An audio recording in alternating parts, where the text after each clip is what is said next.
Welcome to the Behind the Mic Show from the Cheap Seat Sports Bar and Grill in Champaign, Illinois. Presented by Ford of Tuscola. Now here's your hosts, Keith Gibson and Sam Erwin. Welcome, everybody, to the Behind the Mic Show here from the Cheap Seat Sports Bar and Grill. Your host, Keith Gibson, alongside me, my tag team partner each and every week. His name is Slingin' Sammy Erwin, and it is Happy Thanksgiving to you, Sam Erwin. Oh, Keith, what a pleasure again to be with you. Happy Thanksgiving to you and yours as well. Thank you. What a glorious day of feasting it shall be. You better believe it, buddy. Where we apologize for nothing that we eat. I've got my stretchy pants on. Yep. No reason for zippers today. So, yep.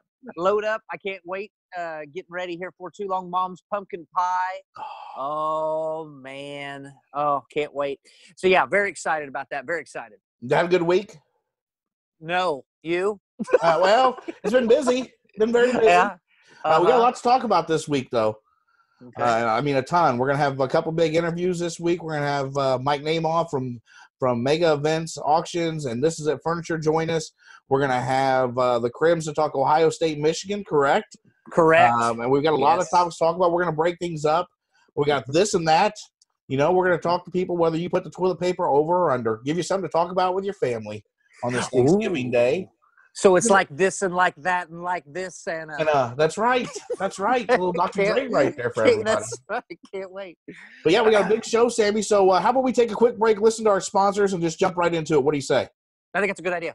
All right, we'll hear from our presenting sponsor, Ford of Tuscola. If you're looking for a new or pre-owned vehicle, stop by Ford of Tuscola or visit fordoftuscola.com or call 217-253-3350. It's our 5th anniversary celebration, almost wrapping up. So we'll be right back here on the Behind the Mic Show from the Cheap Seats Sports Bar and Grill. It's the 5th anniversary celebration at Ford of Tuscola. Celebrate with blowout pricing on all pre-owned cars, trucks, and SUVs. All new inventory priced below invoice, including F-150 and Explorers. Don't miss out on Ford of Tuscola's 5th anniversary celebration happening all November. Visit fordoftuscola.com or call 217-253-3353 to celebrate with a new vehicle from Ford of Tuscola. Back here on the Behind the Mic Show from the Cheap Seat Sports Bar and Grill, Keith Gibson, Sam Erwin. And Sam, we got a lot of hot topics to talk about today. One you wanted to talk about, though, was something that I really haven't heard of until you explained it to me, was NBA load management. Now, everybody always needs to manage their loads. That's what she said. Yes. Correct. Right. But what is NBA load management? Don't tell me they're trying to make sure they have plenty of rest. You know what, Keith? That's exactly what it is. So apparently now in this era of NBA basketball, 82 regular season games is just too much wear and tear on these multi-million-dollar athletes. And they don't play a lick of defense. Who play no defense, so only playing half the game. And then what they're doing is they're saving themselves for the playoff run, which, if you think about it, that is a smart thing to do because – obviously, a player's career is measured in championships. As you know, we took the debates about Jordan and LeBron. All that a lot of times it comes down to, well, he's got 6 championships compared to 3, blah, blah, blah. But anyway, to inform people, yes, they are purposely taking games off to save themselves for down the road. Like Kawhi Leonard, who plays for the Los Angeles Clippers. He did it famously last year when he's with the Raptors. Missed many games because he was also, he's coming off an injury as well. So they were kind of making sure that he didn't re-injure himself. Turned out great for the Raptors because he ended up having a phenomenal playoff and finals series run, and they won an NBA championship. He's doing the same thing again this year. There's other NBA players that also, will take games off and load manage. It's kind of like in Major League Baseball, like a pitch count. A pitcher may have, he can only throw like 95 pitches tops, and they'll pull him. Doesn't matter if he's got a no-hitter, how well he's pitching. That's it. It's pitch count. So conserving them for the postseason run. So, Keith Gibson, your thoughts on that? If I'm a fan and paying money to go see somebody play, you can kiss my turkey behind. Right? Because I'm not going to take a chance and buy a ticket. And the guy I want to see play, a Kawhi, a LeBron, right. Steph Curry, whoever, may take the day off because they need a rest. If I'm paying this, and tickets aren't cheap to NBA games. They are not. No, they are not. Especially to sit decent seats. So why would somebody pay good money to take that chance, Sam Erwin? Exactly. Why, if you have the flu? Do you remember Jordan played with the flu? Yes, flu game. Yep. Yeah, Jordan, I don't ever remember Jordan taking a night off. And like you said, in that one NBA Finals game, the flu game, he didn't take that one off either and played, of course, one of the greatest games you'll ever see. Right. But yeah, he didn't. Those guys didn't take games off back then at all. It just wasn't that way. So, Sammy, is the new NBA, is it soft? Because it sounds pretty soft to me.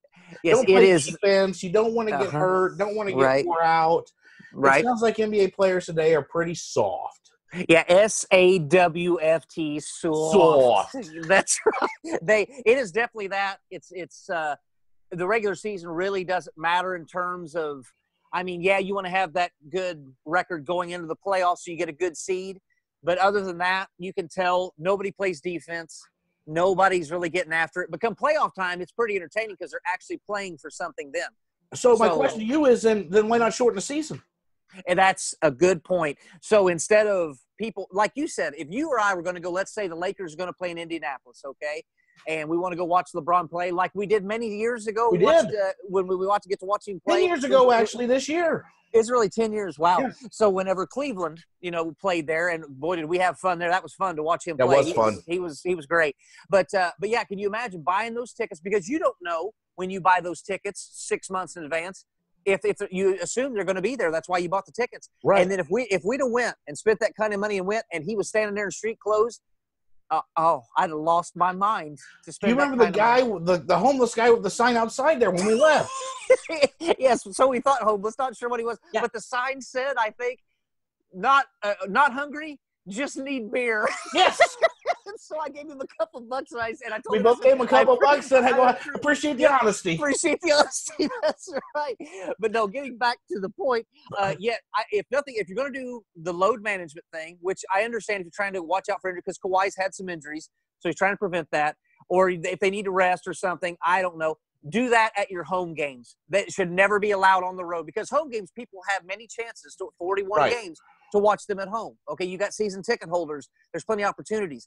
But on the road, that should not be allowed, because you got a lot of people that are going to come to, for us, like, obviously a Pacers game, maybe a Memphis game, stuff like that want to come and see these guys come into town. Chicago, because it's only once, maybe twice a year tops that you get to see these phenomenal superstars play. But once again, I'm like you, 82. You can't play 82 games. You can't do that. I like you said, they're not playing defense. They aren't even playing 82 the whole game anyway. Right. I mean, they're not playing like – even Patrick Ewing played a lot of minutes.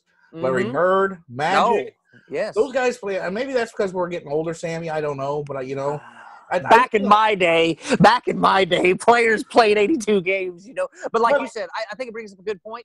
If that's the case, because all that's going to do is piss off fans, okay, fine then. Shorten the season then. Maybe 82 games are too much. And you can tell the players don't take it seriously either. So then if that's the case, shorten the season then. Yeah, and then get to the playoffs quicker, because the damn season's too long anyway. It goes from friggin' October to what, June? Correct. Yeah, way too long. Way too long. Mm-hmm. The other thing is you said something about the NBA commissioner. What's his name? Adam Silver. Adam Silverman. It's not the short guy anymore. It is not David Stern anymore. David Stern. I love David Stern. I enjoy David Stern. One of the most crooked guys you'll ever meet. Yeah, yes, he was. But you said Silverman's wanting to have an in-season tournament. An in-season tournament. So as we just talked, the regular season's too long. People are not as interested because the games mean nothing. So his idea, and it'll unfold into more things, but just kind of talk about it. It's very important to him, as I read, that they want to do this.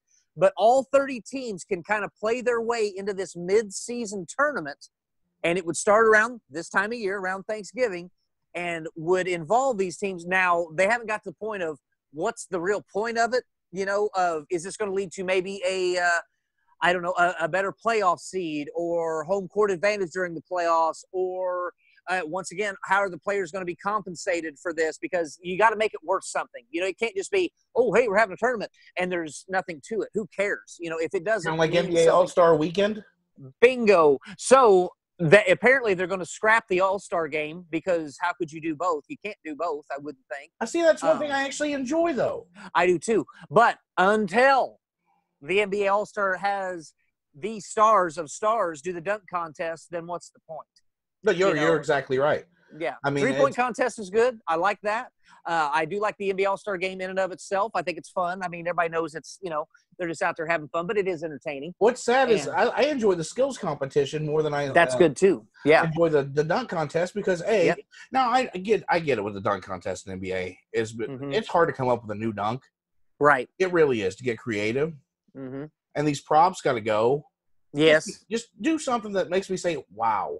Yeah, you can dunk and you're very athletic. If you go to YouTube and see what some of these guys do, man, bring them in.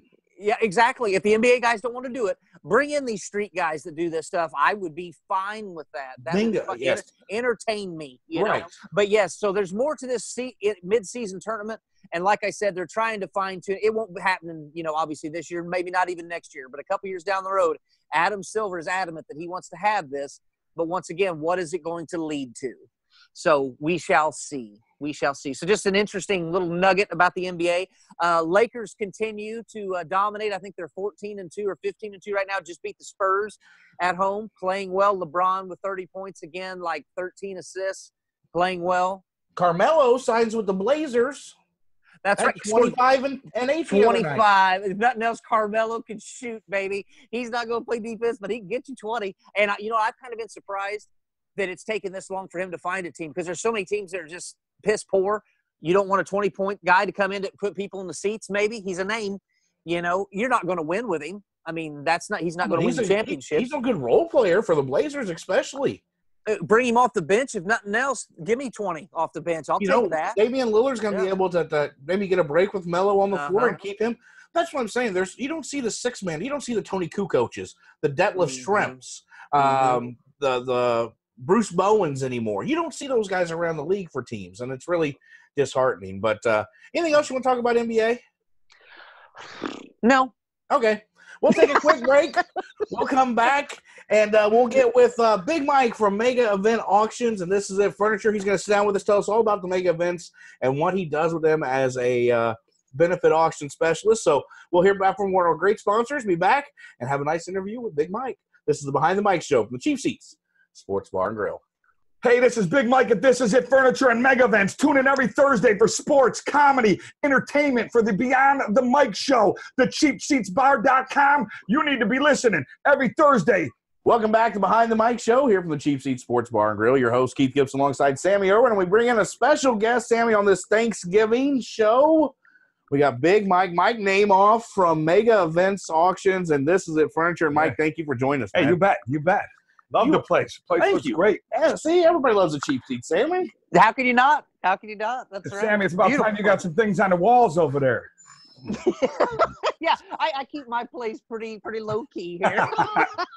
So, Mike, a lot of people know about your events, about mega events, and what a lot of people don't know is you are a benefit auction specialist with that. Yeah.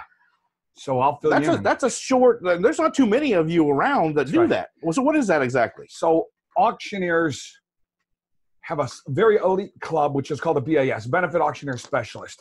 And all I do is benefits, okay? Whether it's MDA, Muscular Dystrophy Association. Remember the Jerry Lewis Telethon? Yeah. That was one of my favorites.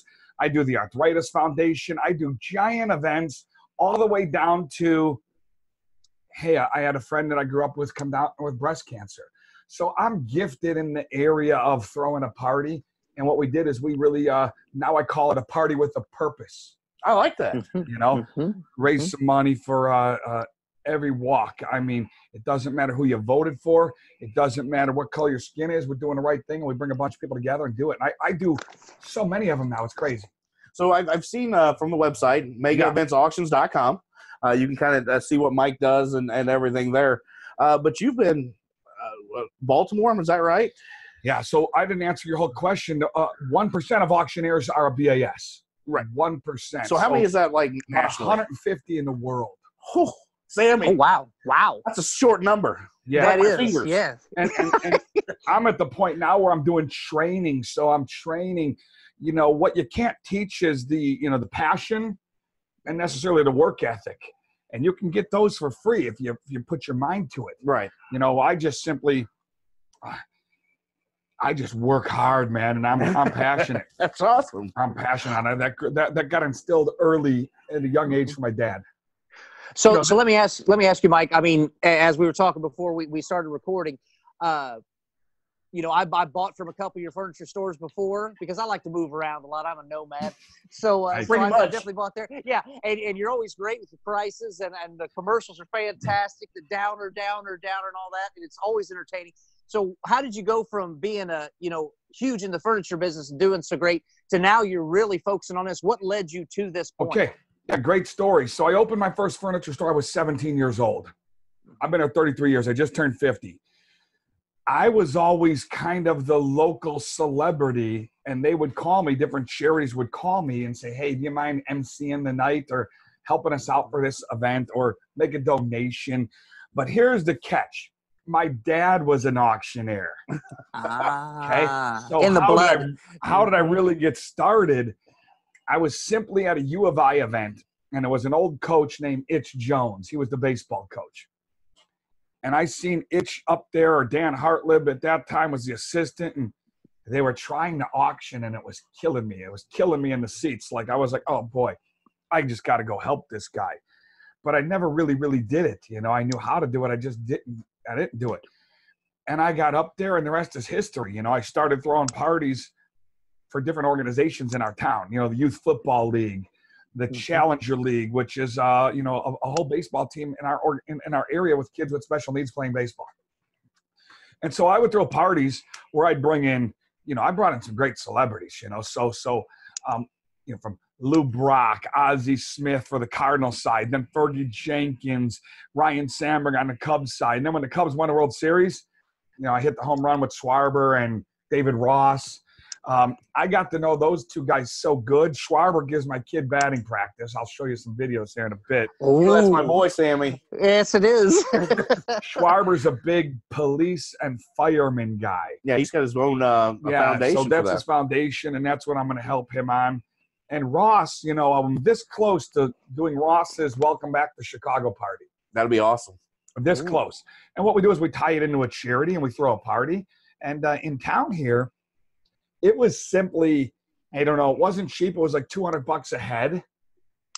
But we had 500 people in the room, so there was $100,000. It cost us like 60 or 70 to get the celebrities in there. Right. Because the agents are involved. And then we make a quick 20 for a charity.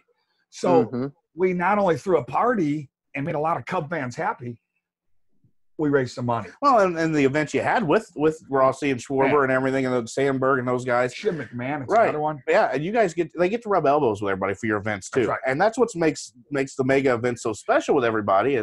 Is because not only do you bring the enthusiasm and you bring the celebrities in, but it's a show too. John Jansky, the Jansky. Yeah, Jansky's great. He's fantastic paintings. If people have not seen his paintings, they're awesome. But you bring him in too.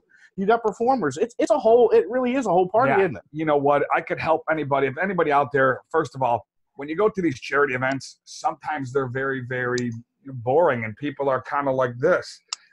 I'm the opposite of that. That's correct. Yeah. And we bring some energy in there. But sometimes the energy has to be funneled a bit. Like when you have a man up there with ALS on stage with you, then it becomes hope for a cure. The energy isn't about celebrating the Cubs win. It's the same party, but it's hope on a journey for a cure. Right. I don't know if you know anyone with ALS, but ALS is a devastating neuromuscular disease, and 15 people a day are getting ALS. Right. And it's growing. I meet with the scientists, I meet with the doctors, and basically I try to make a difference and educate as well as raise money for different charities. And I'm having a blast doing it. Don't get me wrong, 33 years in the furniture business, and I can bust out a commercial right now. Ready? Hey, this is Big Mike, and this is it Furniture. Listen, nobody beats my prices. You need a bunk bed. You need a recliner. We got everything you need, baby. Listen, your friends have saved, your relatives saved, and now it's your turn. This is it Furniture. 245 South Madison. We're going downer. That's here. Fantastic. We always Just get a like free onion. I normally start breaking some stuff up in here too, but I don't know them that well. Knock all the stuff off this desk. And Mike, that leads me to another question is, you always struck me as I loved your commercials and the energy and all that. one, are you a professional wrestling fan? And two, did anybody ever approach you about being like a sound guy for them or a commentator or a manager, anything like that? It's interesting, again, that you say that. So I was on stage with an old school guy named Sergeant Slaughter. Oh, yeah, Sarge. Yeah. Okay, so me and Slaughter were on stage and in D.C. doing a big event. And we basically, when me and a guy like that are talking, I might have missed my calling. I should have been on something like that, or I could have been the guy to say, Instaplastic, $9.99. You need this. I could have been that guy, when Billy Mays died, it crossed my mind. I was like, I just need to do the whole Billy Mays gig. Right. For $9.99, you don't only get one, you get both of them. Put one in there. Right. Yep. So yeah, I don't understand myself that I have this voice, but I could be in a different state where no one knows me, and they'll say, I remember you from your voice last year. And so it is interesting. The commercials come naturally to me, I think, from an auctioneer point of view. And the stage presence of me starting early, I was always in a rock and roll band. I grew up in a band, and that helped me with my stage presence because sometimes there's nobody in the crowd, and sometimes there's a lot of people in the crowd, and you got to perform. Right. Mm-hmm. We've been there. We used to wrestle. We've wrestled a couple times, in front of 200, 300, 400. What was our last show? 500, 600 people? Yeah, to raise money, just like you're saying. Yep. Yeah, it's something we love to do, too. We always give back to kids. Heck, this show's donated over $1,200 back to kids this year. Just because we love to do that. That's part of the reason we wanted to bring you on is for the fact that you do the same thing we do. Yeah. So what events do you have coming up? All right. So I'll tell you what, I had a crazy 4 or 5 weeks. I did the Arizona Cancer Foundation in Scottsdale, Arizona for pediatric cancer. If you ever have a pity party in your own life, let me give you their video so you can realize that you don't have it so bad. We left from there. I went to Baltimore and I took care of kids with Duchenne and neuromuscular diseases, what the Jerry Lewis Telethon did. Then I flew into Chicago. We did the Arthritis Foundation. I have a great girlfriend in Chicago who came down with breast cancer, and a devastating one. Her husband came home and said, this isn't the life I wanted to live, and he left her. Oh, with a 4-year-old and a 6-year-old. And he said, and at this point she's cancer, she's bald, and basically I called the 30 friends that we had. And, when you're in high school, you got that group of 20 or 30. Mm-hmm. Yeah. So when it's a group of 15, now they're all married, so there's a group of 30. And, boy, we came together and we raised some money. And Chicago is very different like that. Chicago, I grew up on the south side of Chicago. Chicago kind of has a bad rap. But, boy, oh, boy, when one of the friends go down, we raised some money. She was on her own. She couldn't get a job. She couldn't even get a house or rent anything because she's bald and she's got cancer and there's no job. And let me just tell you this, we raised enough money to pay 3 years in advance. That's awesome. Awesome. And now she's a house stager downtown Chicago. And, so the people need help out there. And I'm the guy to show them, here's what you need to be doing. And some people don't have a big network. So I'm a guy to plug them into for example, if one of you had ALS, I know now that I just learned 3 days ago from a friend in Chicago that there's a camp for kids who have a parent with ALS. So in other words, I'm a kid. My dad's in a wheelchair. I'm going to camp, not him. I'm going to camp to learn new tools on how to cope with this. That's awesome. Oh, man, I found out that there's an amusement park called Morgan's Playground in San Antonio, Texas, where they strap in the wheelchair to the swings and take you. They strap in the wheelchair to the roller coasters and take you. That's awesome. So when I go around the country, it's about educating people on different things that I've learned, but also raising money, creating awareness. What's coming up? U of I baseball. I do the U of I stuff. Then I do a group in Chicago called Soaring Eagles. It's a school of autism. And I'll tell you this. See, with autism, no one signs up to have a kid with autism. But there's a school in Chicago. There's 100 kids in the school from 40 different school districts. There's 100 teachers. So it's one-on-one. That's awesome. And you see, when you have a kid with autism, you could drop your kid off at this school. to somebody who signed up to work with kids like this, it gives the parent a break. It kind of gives them their life back during the day, and the kid comes back better and you come back better. Right. And it's really an unbelievable school. And so there's all these little causes, and people see me at a charity event. They see me in action, and I bring a team and we have fun. And when I use that party with a purpose, I think that's really what needs to happen. You got to throw a party, but we have a purpose to it. And I'm having a blast. It's funny. Well, Mike, you bring up the autism part. We have a good friend of the show that's a head football coach in our hometown, and he does a baseball game to bring autism awareness, and they raise money as well. It'd be pretty cool to hook you two up, because you could probably do something that would be really neat for what he already has in place. And autism's getting a lot of publicity right now. Trump signed, I think, $1.8 billion or something to go towards this. And I learned a lot. I learned a lot with autism just by going to the school and interacting with the kids. I learned that sometimes I'm getting in their area and they might do this. Some kids are sensitive to lights. Some kids are gifted in music. Some kids can't take the noise. Some kids are violent. Some kids aren't. Some kids hurt themselves. And so when you throw a gala, a lot of times half the crowd is there, but they don't have a kid with autism. Right. So, they're I invited you guys. You're sitting at my table, and now you're getting educated. And I think if everybody did something nice, I call it the compliment club. I teach my kids to compliment 3 people a day. I could say, man, I love the room, or I like your shirt, or hey, nice haircut. You could sue somebody, by the way. Who did that? boy, now I'm getting remote angles. Yeah. Usually you or when now I got Big Mike doing it. Welcome to the show, Mike. We got any lawyers out watching this? Somebody can represent him. Wow. I'm giving you a hard time. No, it's all right. My big question to you is, when do you sleep? Yeah, so I've learned that I can't expect others to be like me. So here's my story. I never did a drug in my life. I've never smoked a cigarette. My wife works for the pot doctor. I've never took a hit of pot. I've never drank a sip of coffee. I am wired differently. About a week ago, I missed a day of sleep. And I'm the same. I got to say, I'm getting a little older, like I felt it. But just picture missing a day. What happened was I was in D.C., and I was out with a man with ALS, and we were just having a few beers. And it was 4 a.m, and my flight was at 5:20. And I didn't say nothing to nobody. I rolled in, I packed my bags, and I woke my brother up. I said, hey, Johnny, time to roll. I missed a day. Missed a day. And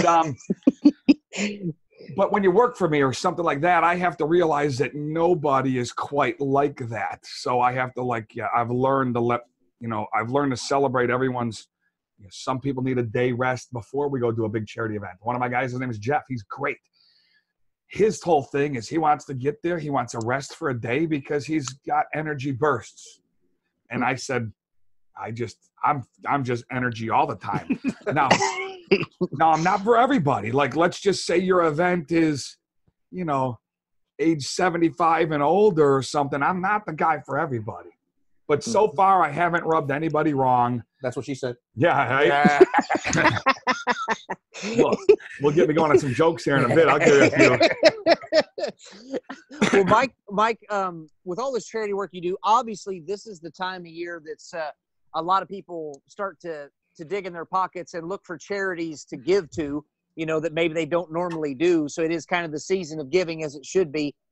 Is there a way that people, you're the company that you have or your organization, do you take donations yourselves and then give it, or do you have any that you might recommend to people that are maybe looking for a charity to give to? There's a big thing that I'm doing right now called Mattress Dominoes. It's called Falling for the Cause. So about 18 months ago, I did one here in Central Illinois. Everybody comes to me for a free bed. Sometimes it's like, hey, this family had a fire. This kid has cancer. Our shelter roof leaked, whatever. So I usually give about 20 beds away a year. So I came up with an idea, and it was called Human Mattress Dominoes. Now, literally, that's what it looks like. I have some videos that I'll share with you. You can see it and make it on the website, correct? On my website. There, you scroll down, and there's the video. Well, here's what happened. I had an idea. I wanted to challenge my friends of how many people would sponsor one mattress They could pick men's shelter, women's shelter, veteran shelter, or a family in need. And if we all did something little like one mattress, and the cost was, I think, $180, we could fill every shelter in one day. So listen to what we did. I did it in the park. It cost us $0. I brought in food trucks. If you're hungry, eat. We did 700 beds. All the people who bought the bed, there was one request I had. If you buy it, you deliver it. I'll give you the address. I teamed up with the Salvation Army and the United Way. We filled every shelter by 9 p.m. without a bill. That's awesome. Without a bill. Now, I'm going to give you a code here. Text the word bed, BED, to 78,000. BED to 78,000. Again, the word bed. We're doing it in Chicago. We're going to break the Guinness Book of World Records. And how can people help? It's simply this. If 15 or 20,000 people donated 20 to 30 bucks, I'll fill every shelter in Chicago. That's crazy. Okay, I'll fill every shelter in one day. So I went to a big park called Cantini Park. It's a veterans park in Wheaton. I told them the story. Sometimes it's tough to get things for free, but we got it for free. Nice. They're bringing in food trucks and bands. So I'm sitting at a Cubs event. Oh, you'll love this story, Cub fans. I'm a White Sox fan, really. We won't hold that against you in this place, but it's okay. I got some jokes, but I'm hesitant to say some stuff here. Yeah. So I'm at this event, and me and my brother are sitting at a table, and Ricketts comes and sits right next to me at the table. There's only 3 seats, me, my brother, and Ricketts. So I tell Ricketts about this, and he says, let's do it in Wrigley. And instantly I thought, well, Wrigley's way too small, I told him. And my brother's kicking me under the table like, hey, idiot, he just offered you Wrigley. But in the video, you'll see it's like 6 football fields long of people falling. Now, what's interesting about giving to charities, sometimes when you give money, you wonder where it went. But let's just say you two come up and you sponsor a bed. It's $250 this year. The beds, by the way, to donate to a shelter need to be hyperallergenic. They need to be waterproof. They need to be antimicrobial. Because if you put it in a men's shelter and someone urinates on it, it's not bad. It doesn't penetrate. Right. So you had to get – I was not educated on this, so now I am. So now we're giving shelters the best beds. But a lot of times people will say, where does my money go? Well, in this situation – You see it. You know exactly where it goes because you and your wife or you and your buddy delivered it. You delivered it.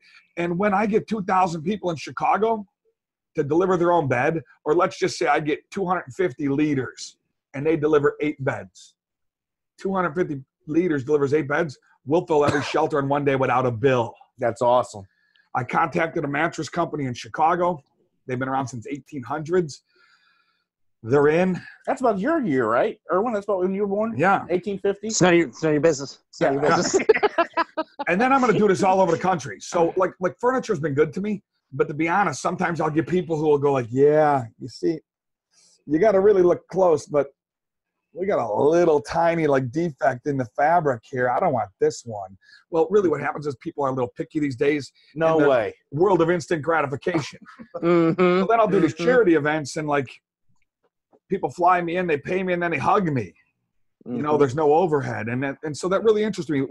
What my next 20 years, like at my furniture store right now, I did a retirement sale and it's coming to an end. But I will always have a warehouse. I will always have a warehouse called Big Mike's. And it's going to say mattress and furniture by appointment. You need something, call me. I'll beat Amazon's price. I'll beat them all because there's no overhead. Right. That's right. So in Washington, D.C., this guy's charity event I just did, he says, listen, me and the head chair lady of the whole organization, when they have a few beers, they turn on my videos. So the power of those videos, and here's a good story that you need to look up.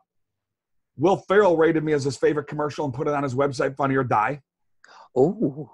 Then The Free Onion made it on David Letterman. I remember that, yep. And then here's the best one. The Simpsons just did a half-hour nationwide TV show about 1 year ago about the furniture, the onion, the whole bit. I remember that, yeah. And it was nationwide. And what happened was people from this town who went to school or lived here and moved, they went all around the country. But the commercials stuck with them.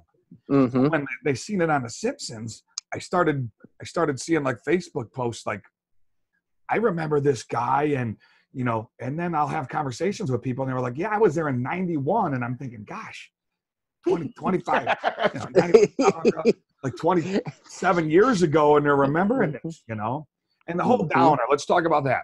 The whole downer started as my dad was supposed to say we're going lower, and he screwed it up. Simple as that. My dad was supposed to say lower, and he said downer. And I looked at him, and I kind of laughed, and we broke the sticks. And here's the catch. He had a triple bypass, and he just got out of surgery, so we had one take. And we rolled with it. Well, hey, it worked, didn't it? We rolled with it.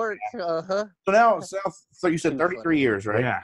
So now you're retiring, semi. I'm just using that wording to show people like, hey, you got to kind of bring something to an end.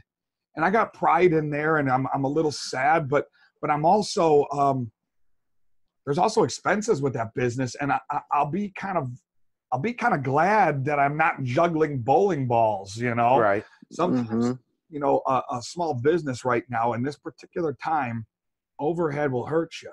Right. And so I look at things and I said, do I really want to? I love what I did, and I'll still do it, but I don't want to spend every hour of my day doing it.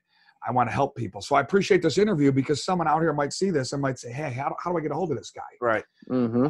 You guys ever been to a charity auction? No, we haven't yet. Okay. No. So here's what's up. You get a bid paddle, and you put your bid paddle in the air, and this is how people bid. And if you look at someone, do they have extra long sticks? Because I have short arms. Yeah, they do. Just sit him up front and teach you that way. He's throwing some good jokes out there. I'm trying to think about which ones I could do, because mine are kind of tough. But I'll keep it clean.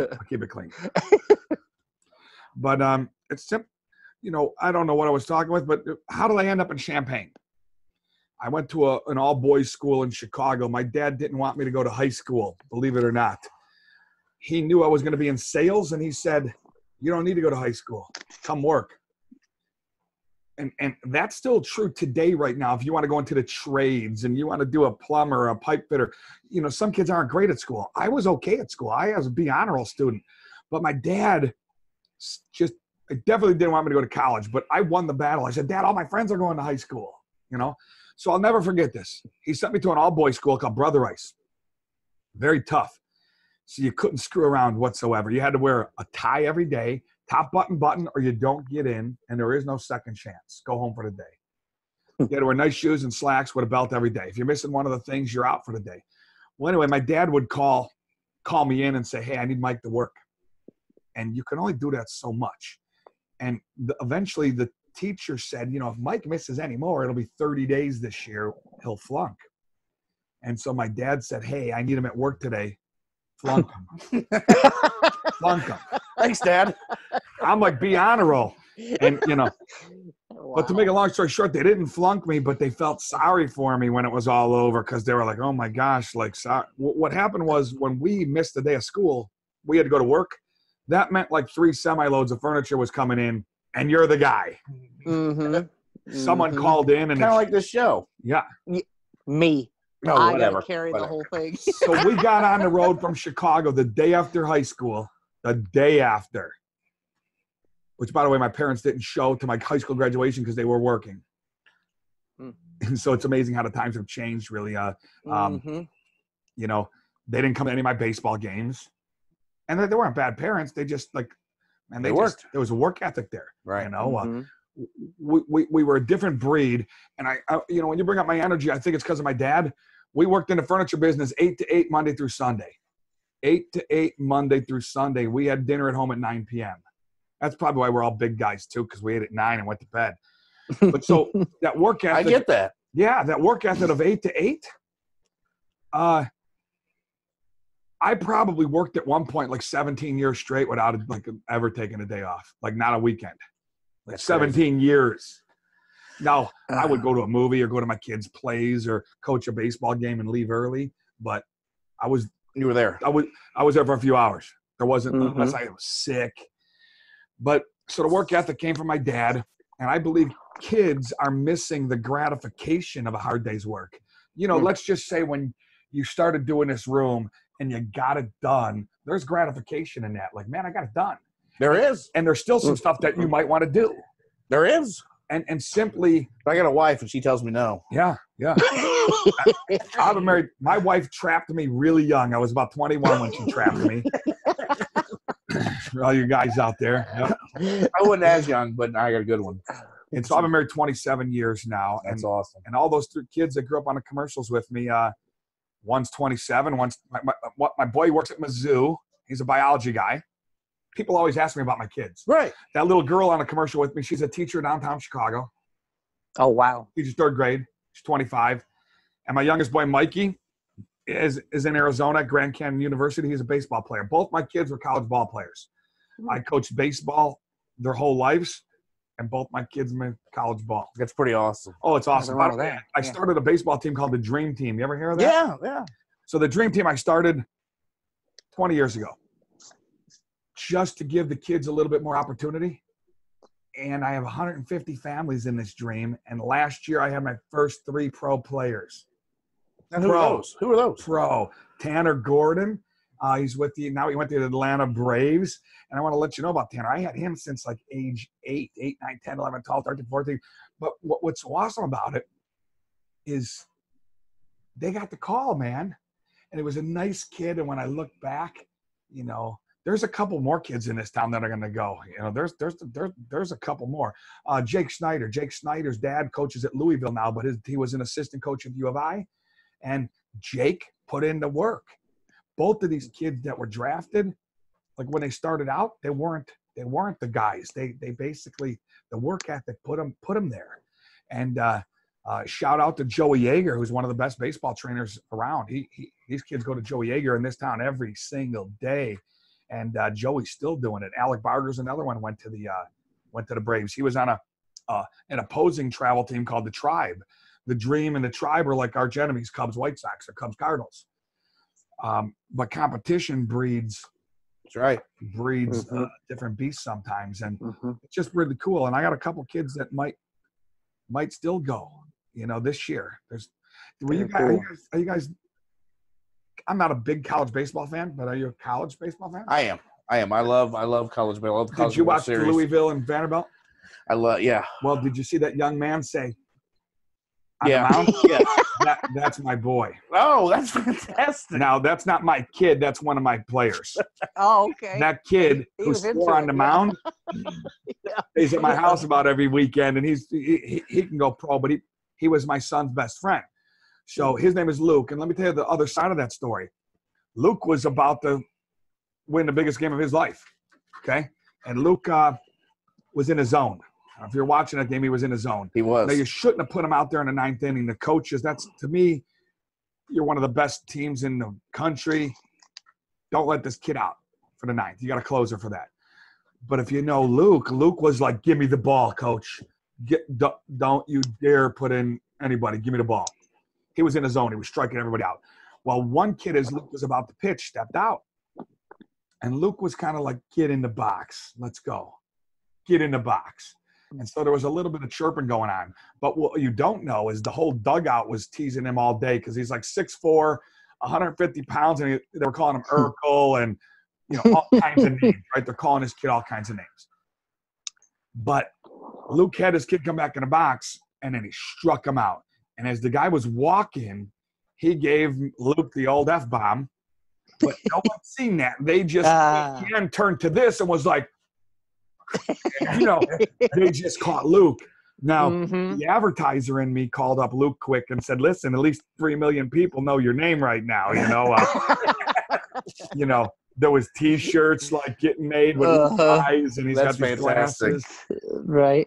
But there's always more to the story. Now, any baseball fan knows that there might have been more to the story. If you weren't a baseball fan, there was some people going like, oh my gosh, he's such a bad sport. No, this stuff does happen. It every does day, happen, man. And, now Luke lost his cool, and the worst thing happened because then they came back and beat him. Right. And I was like, oh man. Yeah. Karma. Not near the story if he ends up getting the win, or oh yeah, like if he gets the win, like that's what I want my kids to be like, Yep. But he didn't. Well, Mike, let's talk about Black Friday. This is at Furniture. I'm sure you've got some great sales going on for everybody in Central Here's Illinois. the deal. The Black Friday sale, baby. Listen, it's mattress sale, 50% off, twin size, full size, queen size, king size. Isn't it about time you got rid of that backache and spring popping through the top, sagging in the middle mattress, hand me down from your grandma? Come see me, baby. We got therapeutic, orthopedic, Tempur-Pedic, whatever you need. 50% off. It ain't a deal. It's a steal. It's the biggest no-brainer in the history of Earth. Lucky I don't have to ever rehearse. Love it. It's unbelievable. Unbelievable. I love it. Well, Mike, we thank you for coming on the show. You're Yeah, man. always welcome here. Text bed to 78,000. Bed to 78000 just because you ought to see what's going on, and maybe we could do that in your town, your community. We'll change the world if we do this. Everybody doing something little could be something big. And I guarantee you next time you have an event, you will see both of us there. Deal. Especially if Mr. Schwarber's available, because that is autographed Keith bat Green up right there. there. Mr. Schwarber and I, yes. I've followed Kyle since he was in Indiana, so a big fan of his. But we thank you enough. We appreciate what you do bet, man. for not just this community, because I don't think you hear that enough either. Thanks. This community is very, very lucky to have somebody in town like you, not just for the business you've grown here and that this is it, but also for what you do as a charitable young man. Thank you, man. But yeah, we love you, and you're welcome here anytime. And let us know if we can do anything for you. Yeah. Hey, anytime you need me, let me know. I think it's a good thing what you guys are doing, and it's fun. It is. And you know what? You get the word out there any which way you can. So that's why. And if anybody needs me on a charity event, I go everywhere. I really do. It doesn't matter if your event is in Wisconsin or Dallas. I can come. And people need me at galas. People need a whole team, and we bring some energy and have some fun. That's right. You can follow Mike at megaeventsauction.com. Yep. This is at furniture.com. If you're looking Facebook. for, Facebook, Twitter, Instagram. Mike's all over. Big Mike is everywhere. And so we appreciate him being on. We're going to take a quick break, come back, and we're going to talk about some hot topics in sports, Sammy, including the Heisman race going on right now. You're listening to Behind the Mic Show from the Chief Seats Sports Bar and Grill. This is Dr. Katie Burmeister with Back to Action Chiropractic in Flora and Salem. I have 20 years experience treating everything from injuries and accidents to pregnancy and pediatrics. We give you the care you need without inflating your bill with unnecessary therapies. We accept most insurances, so give us a call at 618-662-4828. Back to Action Chiropractic. No gimmicks, just good chiropractic. It's the Behind the Mic Show here at cheapseatsbar.com. Keith Gibson, Sam Erwin, your host. And Sam, we've had a great show so far. Just got done with Big Mike from Mega Events Auctions, and This Is It Furniture.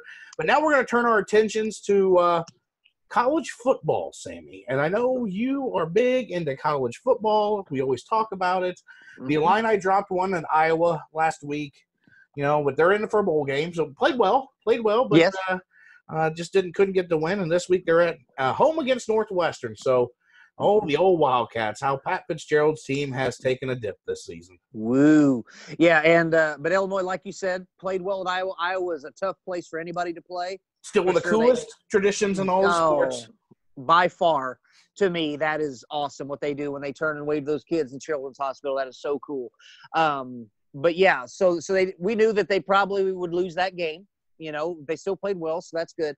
They will beat Northwestern, one would think, and have some momentum going into the bowl game season, which they're the bowl game season. And they are actually going to a bowl game. Don't know which one that is yet. Those will really start to kind of figure that out after the conference championship games. We got that going on. But yeah, Illinois preparing to beat up on a terrible Northwestern team. So no changes this week in the playoff rankings again. Nope. So no real surprises. It's rivalry week. It is rivalry week. Yes. Yeah, so anything can happen. Illinois plays Northwestern. That's right. So you can't really count out the Wildcats. That's right. But who the Gators got this week, Sammy? Well, the Gators got that team out west called the Florida State Criminals. And we will absolutely and utterly destroy them at home for 2 wins in a row in this hated rivalry. Florida State is awful. They fired Willie, which upset me. They fired their coach not too long ago. Oh, Willie Taggart. I wish they'd have kept him forever. But So did JJ. Yeah. And I wish the boosters would have come up with that buyout because it was not cheap. But yeah, so that's going to be a big game for Florida. Get that win, and they are pretty much assuring themselves a New Year's Six bowl, which is a lot of money. Boys, a lot of money for a school. You're talking like $20 million for a school if they go to those bowl games. So that's a big game. Some other rivalry games this week: Alabama versus Auburn. Anything can happen there. It's the Iron Bowl. Remember the field goal kick? I Alabama do. tried to do that one year, and the guy returned it like 109 yards. Incredible ending. Of course, Ohio State, Michigan, which we'll talk more in depth later on in the show. Big game coming up this week. Oklahoma versus Oklahoma State. Bedlam, Keith Gibson. Bedlam. So that's a big game as well. So, yeah, a lot of things going to shake out this week in terms of I think it's going to have a lot to do with the playoff system coming up. Some of those games will have because anything can happen in a rivalry week. You don't know. You can throw records away. I mean, you got to play the game this week. So answer me this: why doesn't Oklahoma play Texas this week? They play them earlier in the year for some reason. You would think it would be, but I guess it's maybe just tradition, and that's what they've always done. The rivalry games at the end of the year.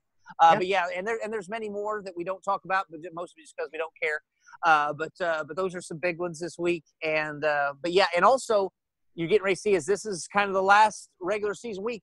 A lot of Heisman talk going on, and that's going to start to unfold of who the Heisman front runners are. And Keith Gibson, I thought we'd talk about that a little bit if you don't mind. Well, definitely. Let's talk about that. So who's your Heisman front runner right now, Sammy? Well, I want to kind of give you kind of a list of people that are kind of in the race right now. Okay. And then give some stats out. Once again, I have some stats this week. No, that's 2 weeks in a row. Keith Gibson. I love that you're putting some work in finally. You know what happens if it happens 3 weeks in a row? You know what you got then? That's called a winning streak. That's right. So anyway, so here are some front runners for the Heisman, okay? Joe Burrow, LSU, all right? 79% completion percentage, which is insane, especially in the SEC. 4,253 yards passing, 44 total touchdowns, only 6 interceptions, and they're the number one team in the country, undefeated 11-0, okay? Next, Taylor from Wisconsin, running back. 1,685 yards, 22 total touchdowns. Okay? Might be an outsider looking in.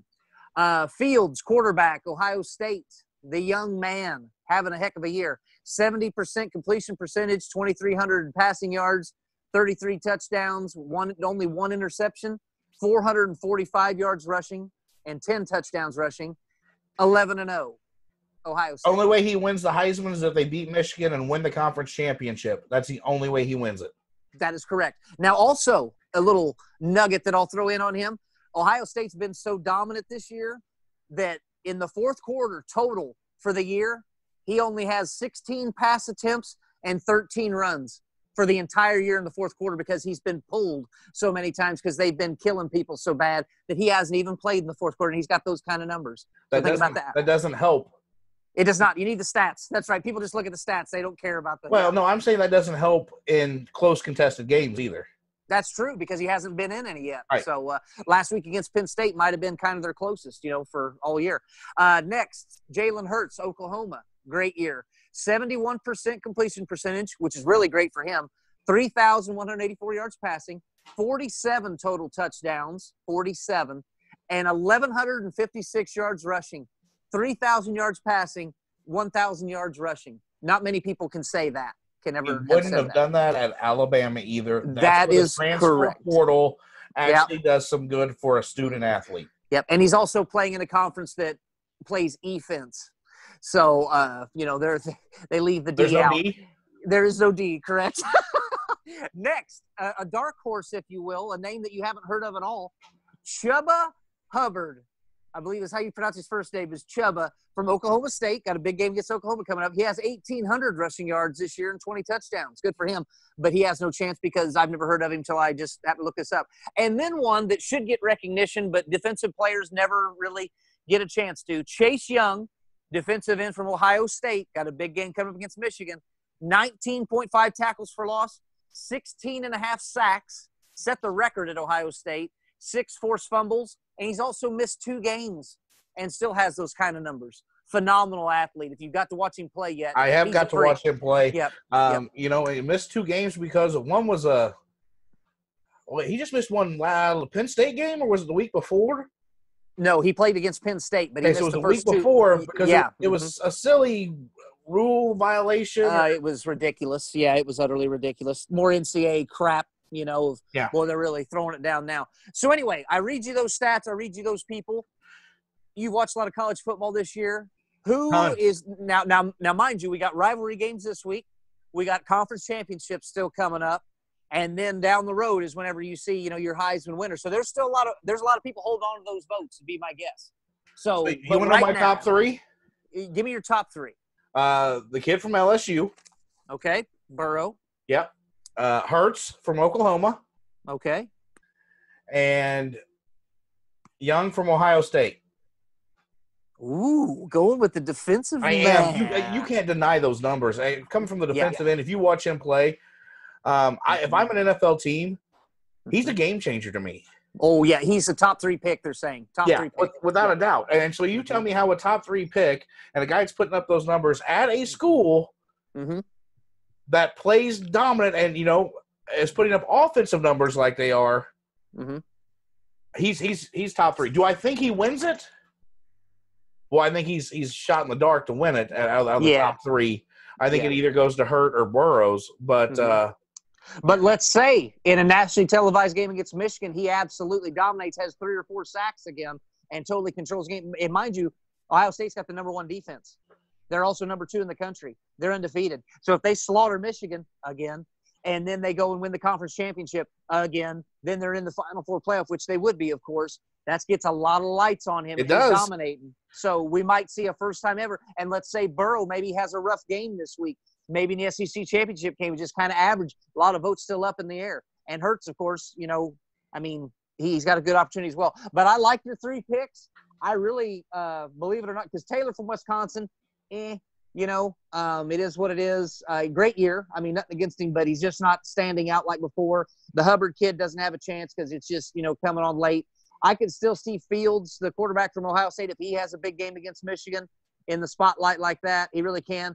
But my overall front runner just right now, from what I've seen, because I watched him in several games this year play, and he is totally different than last year, is Burrow from LSU. That kid has been a stud all year. So he is my front runner at this point. I like your top 3. I have no issue with that. But if I had to pick one right now, I'd pick. You have no issue for once with my top 3? We agree. Believe it or not, we agree. But out of your 3 right there, your top 3, you had to pick one. Who do you pick right now? Jalen Hurts. Ooh, that's where we do disagree. And here's why. Burrow's had a great year. But Hurts dynamically with his rushing yards. I mean, you don't have many quarterbacks throw for 3,000, rush for 1,000, and score 47 touchdowns. Not very often. No. Lamar Jackson comes to mind on that. Right. Yes. Do I think he would win with the voters? To my book, that would put him number 1 for me. Okay. Right behind Young. Right. Because I think Young's numbers are just insanely silly. But I think voters will go with Burrows. Yeah. I do. Yeah. I think what puts LSU is going to be in the Final Four. Right. Oklahoma still has a chance, I think, to be in as well. But I think what puts Burrow over the top is the conference that he plays in against tougher defenses, whereas Fields, obviously in the Big 12, they're not exactly known for the defense, as we said earlier. So I think that's what puts him to the top. So now we say right now, I pick Burrow, you pick Hurts. But let's say with 2 games to go with rivalry week and conference championships, a lot can happen, as we said. Who is your pick then at the end? Who do you think stands tall with that Heisman Trophy in New York City, baby? Who's got it? Burrows. I think LSU's quarterback Burrow gets it in the end. I think so. Yeah, I don't see them losing this week, and I don't see them losing the SEC championship game to Georgia. So I think that seals the deal. They'll play for a national championship, and I think Burrow will get it. And I think he will be quite possibly the number 1 pick in the draft as well. Depends on who has the number 1 pick. It does. Cincinnati was probably still up the top and there? If it is, they will take him. Yes, they will. Yes, they will. Andy Dalton's days are obviously done with that. So I think that would be the pick. I think that's 100% correct. Well, I think it's going to be a fun final couple weeks of college football. And, yes, I've got to see LSU play. Thankful for CBS because I do show a lot of LSU games. I don't know if there's anybody – we come into the year, I remember us talking about when we did the preseason top 25, how Clemson, I don't think anybody would touch. But they didn't play in a conference like LSU and hasn't looked as good as LSU has. Right. And I love LSU's coach, too. I mean, exactly. Exactly. So it'll be interesting to see what happens. But, hey, we're going to take a quick break, Sammy. We're going to come back, and we're going to talk a rivalry, one of the biggest rivalries in college football. You've got some guests coming in, the Crims, who are huge Michigan Wolverine fans. Yes, sir. You and I both are going to tell them why they need to muck Michigan. That's right. It's debate time, baby. It is. I tell you what, folks that don't know the Crims, they bleed. Oh, do they bleed Michigan blue? I mean, it is bad. So they will defend them to the hill. I mean, don't worry, Sammy, because what do we have? We have stats that don't lie, baby. That's right. That's right. That's right. So we'll take a quick break and be right back, and we'll welcome in the Crims and talk Ohio State, Michigan here on the Behind the Mic show from the Cheap Seats Sports Bar and Grill. Bees Trees, your local ISA certified arborist with over 10 years experience, specializing in tree removal, tree trimming, and with free estimates. Call Greg Miller of Bees Trees today at 217-260-4551. Welcome back to the Behind the Mic show. Keith Gibson, Sam Erwin. Sam, we've had a tremendous show. Big Mike joined us earlier from Mega Events, and this is at Furniture. You talk about energy. Sure, I'm worn out. He had a lot of energy. Yeah. Just got done talking about the Heisman race and football playoffs and rivalry week, and nothing bigger in rivalry week than Michigan, Ohio State. Yes, sir. We are bringing in a guest today who's a huge Michigan fan. He is Caleb Crim, KK. You know, Sammy, they used to call me KK. Back when you were the Mole. won many in a competition. That's right. The king of karaoke. Yep, but I tell you what, it means nothing till you shave the head again, put the headband back on, and bleach the That'll never happen. I'm married now. I would shave my head in a heartbeat, Sammy, but I don't think I'd be married after that. That's right. Well, KK, welcome to the show. You've been a listener of the show for a while. I've known you since you were, oh God, it's been a long time now. Coached with your dad, and I got to teach you in school as well. Well, you're in my class. I don't know if I taught you. I don't know if you learned anything, but yeah. Well, that's neither here nor there. That's another show. But it's a pleasure to have you on. Huge Michigan fan, of course. You and your dad are huge Michigan fans. Your uncle, on the other hand. Well, he's on the other side of the fence there, big Ohio State fan, and it's always hilarious when you guys are on Facebook going back and forth, and now it's the week. It is here. The big game is coming. So we wanted to have you on. We were going to have your dad, too. He's busy. Your uncle's busy. So you're going to tell us why you think, of course, your Wolverines are going to win. Hold on. Yeah. It's not a big week to Michigan. They've only won 2 out of the last 15 years. Oh, and it begins. So here we go. Well, first and foremost, give us your side. First and foremost, thanks for having me on, and go blue all day, every day. But right. As far as Ohio State being the better team, they've been dominant the past few years. But whether they like it or not, they are, as it stands right now, they are still going to be inferior to Michigan for the next 8 years. The way that the overall standings sound. So, Keith, you will find that the Crims will delve back into the early 1900s to scrape up an old title or something like that. It doesn't matter in the now. It's the history. KK, let me ask you, are you a Cub fan? Because you sound a lot about like one. I am not a Cub fan at all. He's a Yankee fan, if I'm correct. That's even worse. That's right. You're a big Blue fan. You even came up to our tailgate, drove all the way up from Paducah to come to the Michigan-Illinois game, which Michigan got lucky. They did. They got lucky. Illinois played one good quarter in that game. Yeah. Well, that's all that matters. Hey, we're bowl team. But no, you drove all the way up, so we do appreciate that too, and I got to meet you there as well. But Michigan is after that Penn State game has really played well this season. Yeah, the Penn State game was rough. We had one drop pass that would have tied the game and sent it into overtime. And I honestly think that the way that they were playing, that they could have pulled that game out. And you're looking at a one-loss Michigan team and an undefeated Ohio State team. Now Now, Sam, you've talked yes. earlier this year about how Jim Harbaugh shouldn't have a job. Yes, and so was KK, so was Brian Delaney, so was a lot of Michigan fans. They just had enough. And now, as we just talked, after that Penn State game, it's a completely different team. They are hitting their stride. They have changed things around. But I still don't know if it's going to be enough come Saturday because, as KK said, recently goes back to 2001. Ohio State is since 15-2 in this run. No. We beat them again in 2011. Right. 34, yeah. 03 and 11. That's it, KK. That's all you got to stand on. Two wins since 2001. One win got vacated because Ohio State's dirty from time to time. Of course, as we know, had to do that in 2010, give up those 12 wins. That happens from time to time. But OSU's won 7 in a row. 7 in a row. So KK, tell me how this year is different. How are they going to snap the streak? Harbaugh's 0-4 against Ohio State, 8-10 against ranked teams since he's been at Michigan, 1-3 in bowl games. How do you turn it around? How's it different? Tell me how they win on Saturday. Well, for one, Shea's undefeated in the Big House. Okay. So that's one. Okay. I think they just picked it up at the right time. We started off about as ugly as you can get. Started off really about as ugly as Florida's first game this year. Boo! Oh, terrible. Yes. I'm pretty sure I was keeping you updated on that game. Oh, yeah, man. I was in Vegas and not happy. Yeah. I was enjoying it. I really think that they're picking it up and getting it in gear this time, though, right at the right time. They still haven't played their best football. I really think that they're going to save it for Saturday.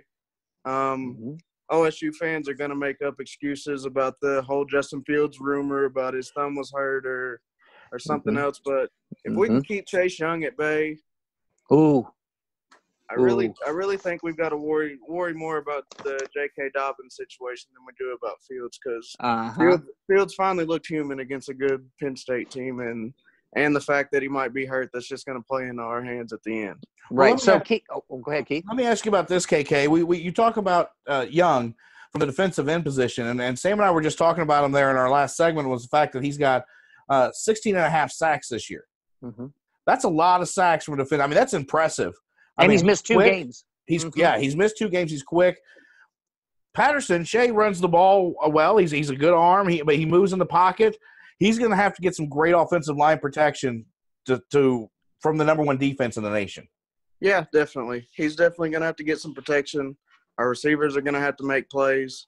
I think if you guys have watched any of the games, our best back, Zach Charbonnet, he's a great pickup blocker for anybody blitzing or anything like that. So they're really going to have to step up in that aspect. But I think Saturday is going to be the day that OSU fans are finally going to shut up, and hopefully we just knock them out of the playoffs. Well, let me ask you this: is obviously you probably watch Ohio State as closely as you do Michigan because you want to see what you got coming up, right, for the game. So in watching Fields, he's obviously very talented. He, a sophomore, but God, the talent that he has. I bet Georgia's going to regret him leaving, but obviously Georgia's still doing okay. But after Fromm's gone, I'm not sure what they're doing. But anyway, Dobbins you bring up, he's had a great year.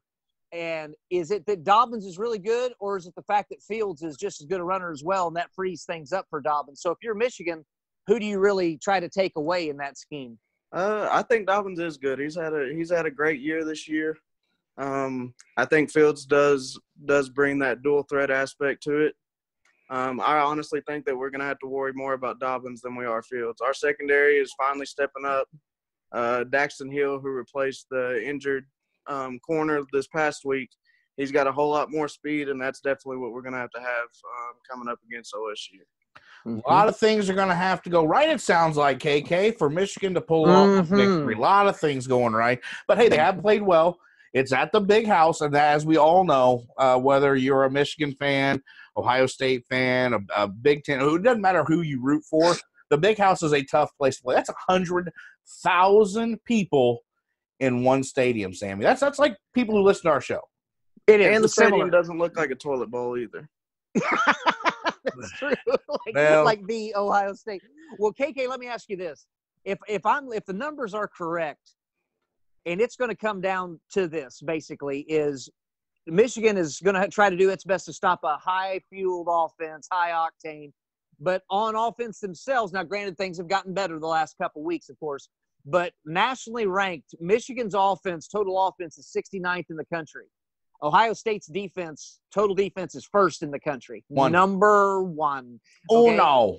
Now, total defense, Michigan is 4th, and total offense, Ohio State is also number 1. So what is Michigan? No.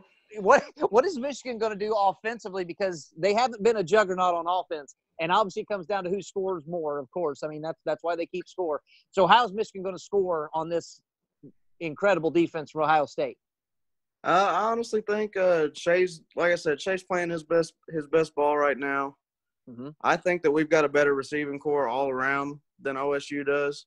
So if we can keep him protected in the pocket and let him throw the ball, I think our receivers are really going to come in with a big game for us. Drinking the Kool-Aid. Drinking the Kool-Aid. Keith, Michigan does have a wide receiver named Nico Collins at 6'4", and quite the stud. He's got 649 yards receiving, 7 touchdowns.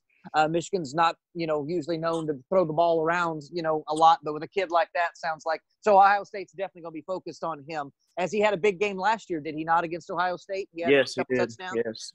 Now, granted, that was a blowout. Hold on. Who didn't have a big game last year in that game? There's a lot of offense in that game, that's for sure. It was a 62-39 win for Ohio State last year, and Michigan was number 4 in the country at that time. Now, KK, you guys, especially your father, loves to talk about Michigan history and how they're the big brother, and Ohio State will always be the little brother or redheaded stepchild or whatever you want to call it. But their last championship was in 1997. Were you even born yet? I was 6 years old. 6 years old. All right. Well, that's great. So you really don't have a ton of memories about it. Now, obviously, that was Darren Woodson. I mean, that was his year to shine. But Sammy, now Michigan does lead the all-time series, 58-56. There's been 6 ties in the series. Oh, okay. So Michigan does lead the series. I can't take that away from anybody. Maybe 12 of those wins happened back in 1897. Right. I live in the now, Keith Gibson. Right. Now. I don't care about your championships from 30 years ago, 20 years ago, or whatever. So, KK, with a Harbaugh, are you back on the Harbaugh love train, or do you still want him gone?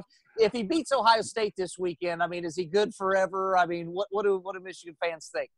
If he beats Ohio State, it's definitely going to change the way people think about him. He's won the big games this year. We had a terrible upset against Penn State. But if he wins this game Saturday, it's definitely going to change the way people think about him. What if he loses, KK? Yes. And goes to 0-5. Is Jim Harbaugh on the hotter seat than mine behind on the toilet? I don't know about that. I mean, how many opportunities does he get, KK? I mean, good God. But, I mean, look at how terrible that they started at the beginning of the season compared to where they are now. But you can't beat Ohio State. Right. Yes, he does have to do that. But also, who's going to come in and replace him? Well, KK, that's a great point. We talked about that, I think, a few shows back. There's a guy in Kansas. There's a guy in Kansas that would come in and take the job. Les Miles eating grass on Michigan. I mean, come on. Of course, that might be artificial turf in Michigan now, but nevertheless, he could bring in his own grass. But everybody's replaceable, and he's not a bad coach. I mean, he's just not. But it's not producing as Michigan fans expect. You expect greatness because it's been a very storied program. There's definitely high expectations. So, he was definitely on the chopping block at the beginning of the season, but it's been really good to see how far they've come compared to the ugly start that we had. It was a heck of a turnaround, that's for sure, because he was definitely a dead man walking there for a while, and then things started to turn. Especially that Wisconsin game. I mean, that was just brutal. The Wisconsin game was ugly for sure, and that's what scares me with Dobbins is because I think it's Jonathan Taylor. He had a ridiculous game against us, so I think that's why I said that we're more going to have to focus on Dobbins in the running game because last time we faced a good running back, we got absolutely worked. Well, and Michigan's given up a little over 100 yards a game on the ground. And now you're going up against the number 1 rushing offense, number 1 offense altogether. And excuse me. It's going to be interesting to say the least. So, KK, as I also looked ahead, we do a lot of research on this show, Keith Gibson. or at least sometimes we do. And this one I did for this to prepare for this. The weather. Have you looked at the weather this weekend, KK, coming up in Ann Arbor? I Michigan? have. I've been reading that that there's going to be some possibly bad weather up there, and as good as everybody thought Notre Dame was, we absolutely thrashed them. Yes, you did. There was Woo. bad weather. Woo. I almost want to bring Brent Johnson on here just so you can throw it in his face about Notre Dame. Keith's a Notre Dame fan. So, feel free to. But anyway, but no, the weather. How come we didn't bring up the Notre Dame game then? All this talk and there was nothing about the Notre Dame game in that thrashing. I'm the host of the show. You're a guest. Right. But anyway, for our listeners, listen, it's supposed to be a high of 37 and a mixture of rain and snow. Now, Keith, if you watched last week when Ohio State played Penn State, it was very similar weather conditions, and Ohio State didn't play near like they've been playing all year. And Fields got banged up, as we mentioned a little bit earlier. Maybe we had 2 fumbles, right? Yep, 2 fumbles. Did not play like his Heisman self. Got banged up pretty bad. He might have a broken thumb or wrist, and that's going to hurt him. He may not want to run the ball near as much, and that may make it easier for Michigan. So my question to you, KK, and you, Sam, both are what's your prediction score-wise? I don't think you'll see another 62-39 game. No, I think it'll be a tight game. I do, but what's your predictions? We'll start with you, KK. What's the Wolverine? I know you're going to say the Wolverines are going to win. I think it'll be probably 42-34 Michigan. Whoa, ooh, quite a that's few pretty high. 42-34. Wow, that's a lot of points. Right. Sammy, what are you thinking? Yeah, I'm going to go. Here's the deal, KK. I don't believe in Shea Patterson still. I don't know that he's the guy. I don't know offensively that they still have what it takes to keep up with an Ohio State at this point. And with this weather and all that, I think it's going to keep the score down a little bit. And I'm just going to have to do it. Ohio State 21, Michigan 18 in a barn burner. Wow. Gets down to the last 21-18. Not near as much offense because you got 2 great defenses going at each other. The weather's going to affect the passing game. So I think Ohio State pulls it out, but it's going to be a close one. I'll take Ohio State 38, Michigan 10. Oh, a blowout. Oh,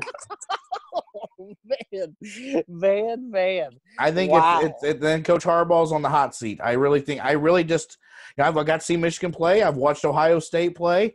I just think Ohio State is above and beyond the better team. No offense, KK. I know, I'm sorry. I like you. Now here's what I will say. That the hotter team right now coming into this game is Michigan. Is Michigan. They're playing better ball at this point. Ohio State's had a couple of here lately, nothing too fancy, still winning. I mean, that matters. But sometimes you got to go with the hot team. So I will say this, even though I'm picking Ohio State in a close one, it would not shock me if Michigan pulls this out at home, maybe with a late field goal, and that place will lose its friggin' mind.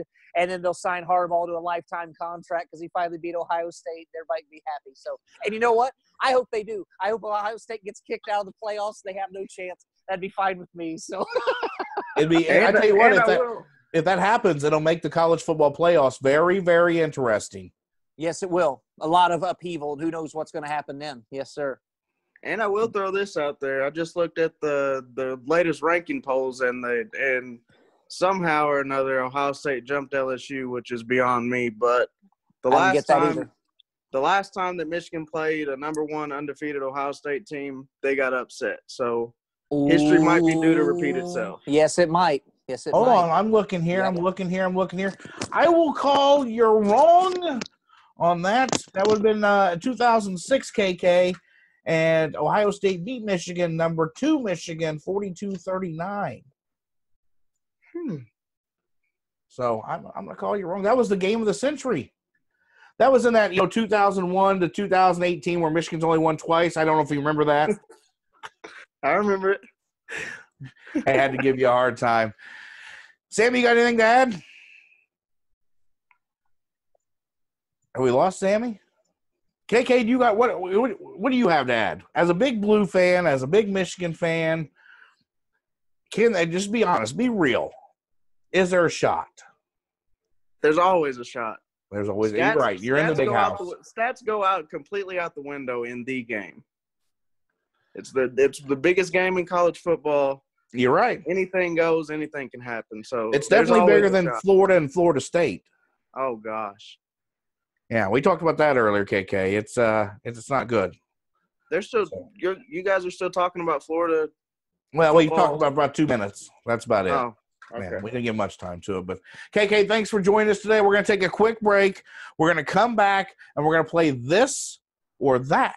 So we're going to get and some more hot topics here on the Behind the Mic show from the Cheap Seats Sports Bar and Grill.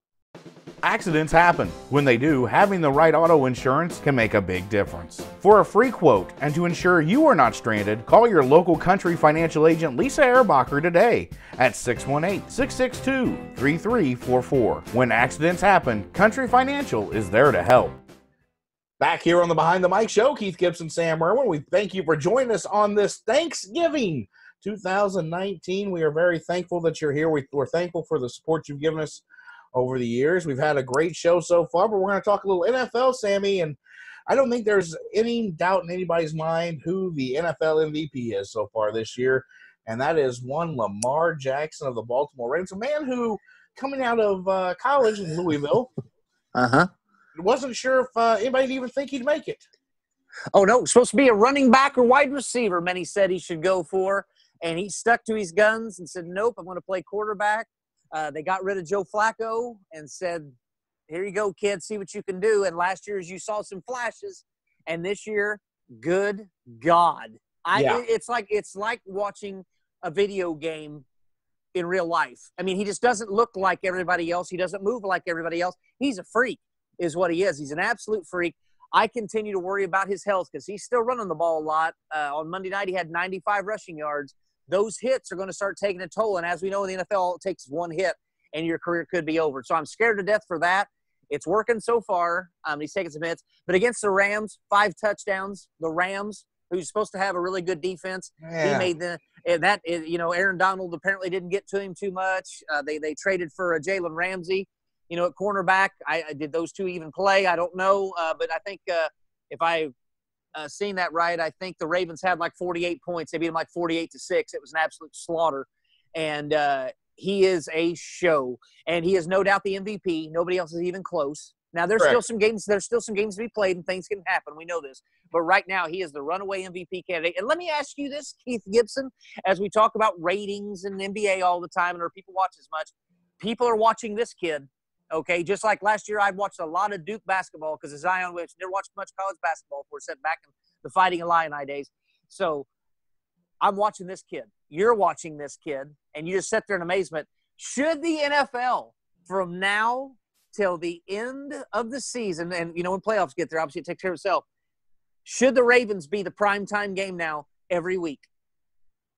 I can't argue against it. Mm-hmm. That's what America wants to see. They want to see this kid play. So if you're not in market, you're not able to see this kid play. Yeah, they have flex schedules. I have no problem with them putting them in prime time. Now, whether it's a Sunday night game, a Monday night game, a Thursday night game, there's options for them. Yes, there are. To do that. I think Thursday nights will be tough, especially to throw a team in Thursday nights on a flex. So I don't know.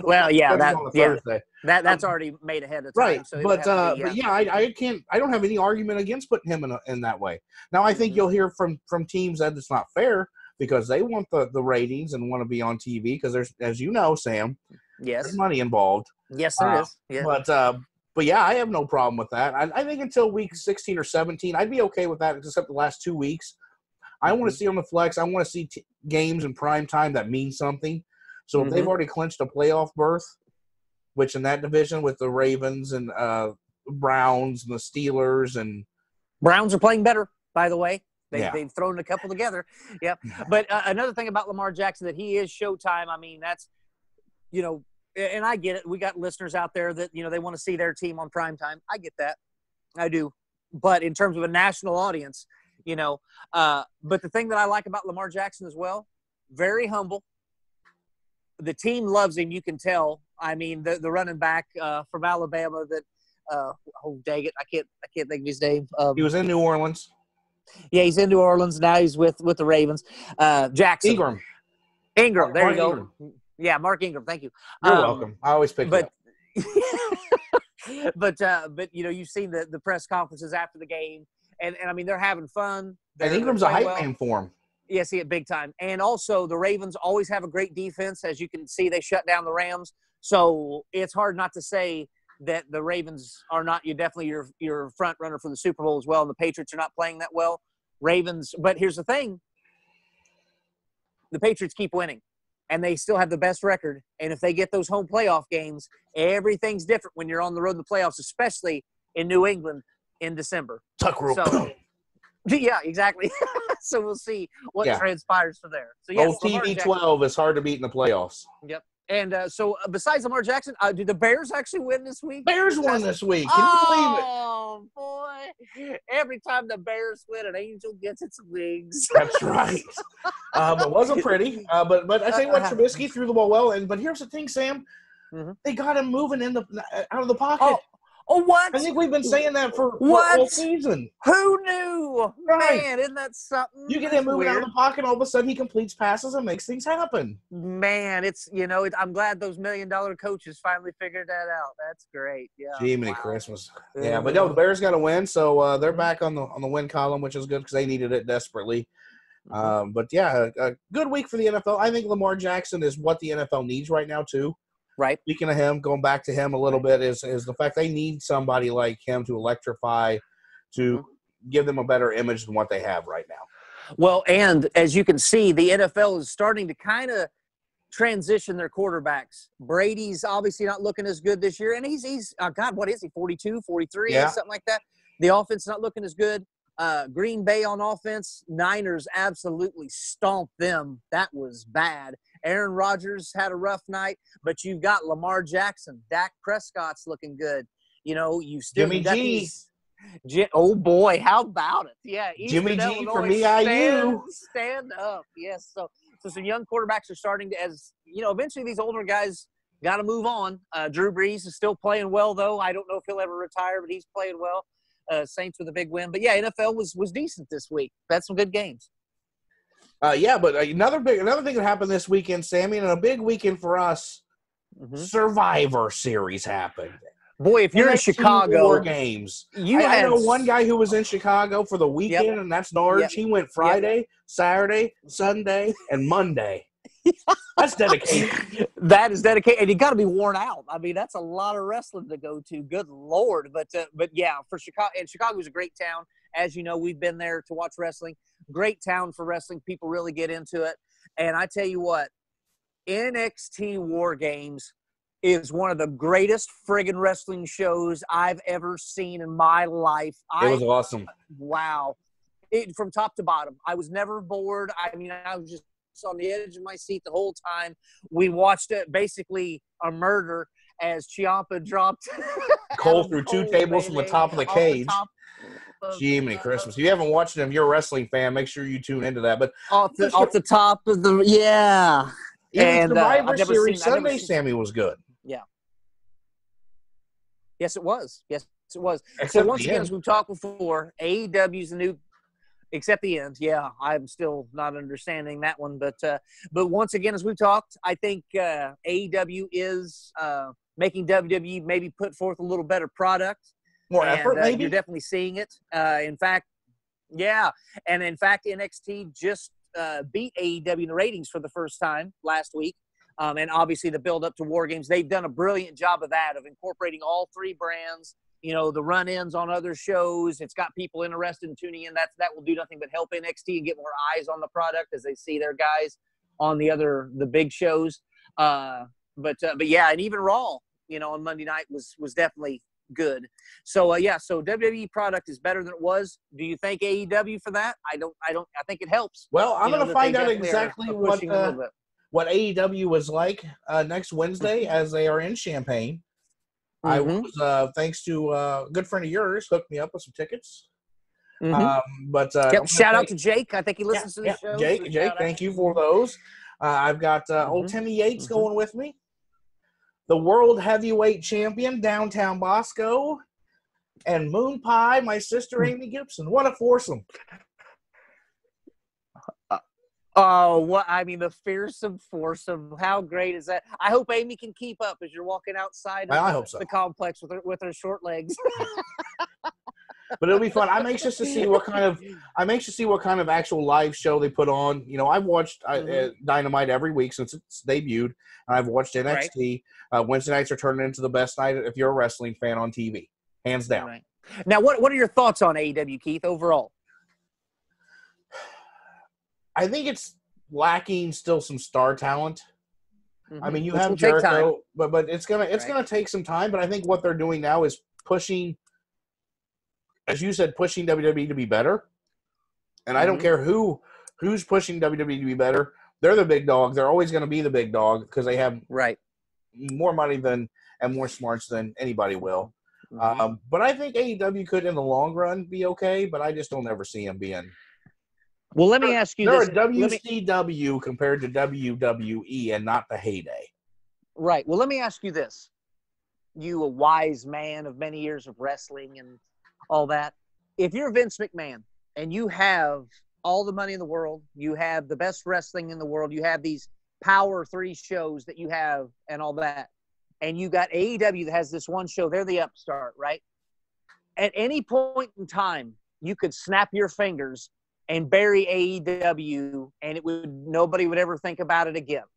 They showed you this past couple weeks what they can do, and they could even turn it up several notches if they wanted to and really just blow them out of the water, okay? And they could take NXT on the road. They haven't done that yet. Get them into bigger areas, get a bigger crowd, which would maybe get more people watching. But he hasn't done it, hold on. Gibson. They have taken NXT on the road. Uh-huh. They have already taken NXT on the road. But not every week is what I'm saying. You're right. Right. Okay. But not every week, not every Wednesday night. Yeah, they do the NXT takeovers on it, but I just mean the every Wednesday night thing. So they haven't done that yet. Now, will they in the future? I think it's being talked about, but it hasn't been seen yet. But Vince McMahon has not snapped his fingers and said, I'm Thanos, it's over, right? And it goes away. He hasn't done that yet. Let me ask you something, Keith Gibson. Why do you think he hasn't done that yet? Because I have a theory. So I want to hear what your thoughts are. I don't think he's done it yet because it makes his product better. It makes him more money. There's more eyes on the wrestling product. Because yes, that's exactly why Sam Erwin doesn't take a rocket scientist to figure that out. Because, Keith Gibson, even God needed the devil. Right. You know what I'm saying? So, everybody needs a foe. Yeah, and that's what WWE lacked for so long was they had nobody to compete with. Even if it was just somebody like small, there was nothing there. TNA Impact, no, not really. But, now they have somebody who's pushing them a little bit. But now it's making them more money, making them work harder, which they should have been doing it all along. But they didn't have to. Right. Well, let me ask you this. People are still going to watch. Exactly. Maybe, of course, I love conspiracy theories. Always love that kind of stuff. Makes you think, and who knows what's true and what isn't. Are you almost – because remember back in the Monday Night Wars, if that was an actual legit hatred between the two, okay, that was legit. There was no – Ted and Vince. Yeah, right. WWE didn't mention WCW and all. You just didn't do that. How many times, though, have you seen on both shows on this Wednesday Night Wars, that they call it, that both are mentioned? There's little shots back and forth on social media, all this. Is this all a work, Keith Gibson, of are they acting like it's a war, or are they working together? I don't think they're working together. But I think they're both Tony Khan, Cody, and Vince and Triple H, all of them know the more they do this, the more eyes get attached, and it makes both of them money. It's good. It's what's I'm gonna say it.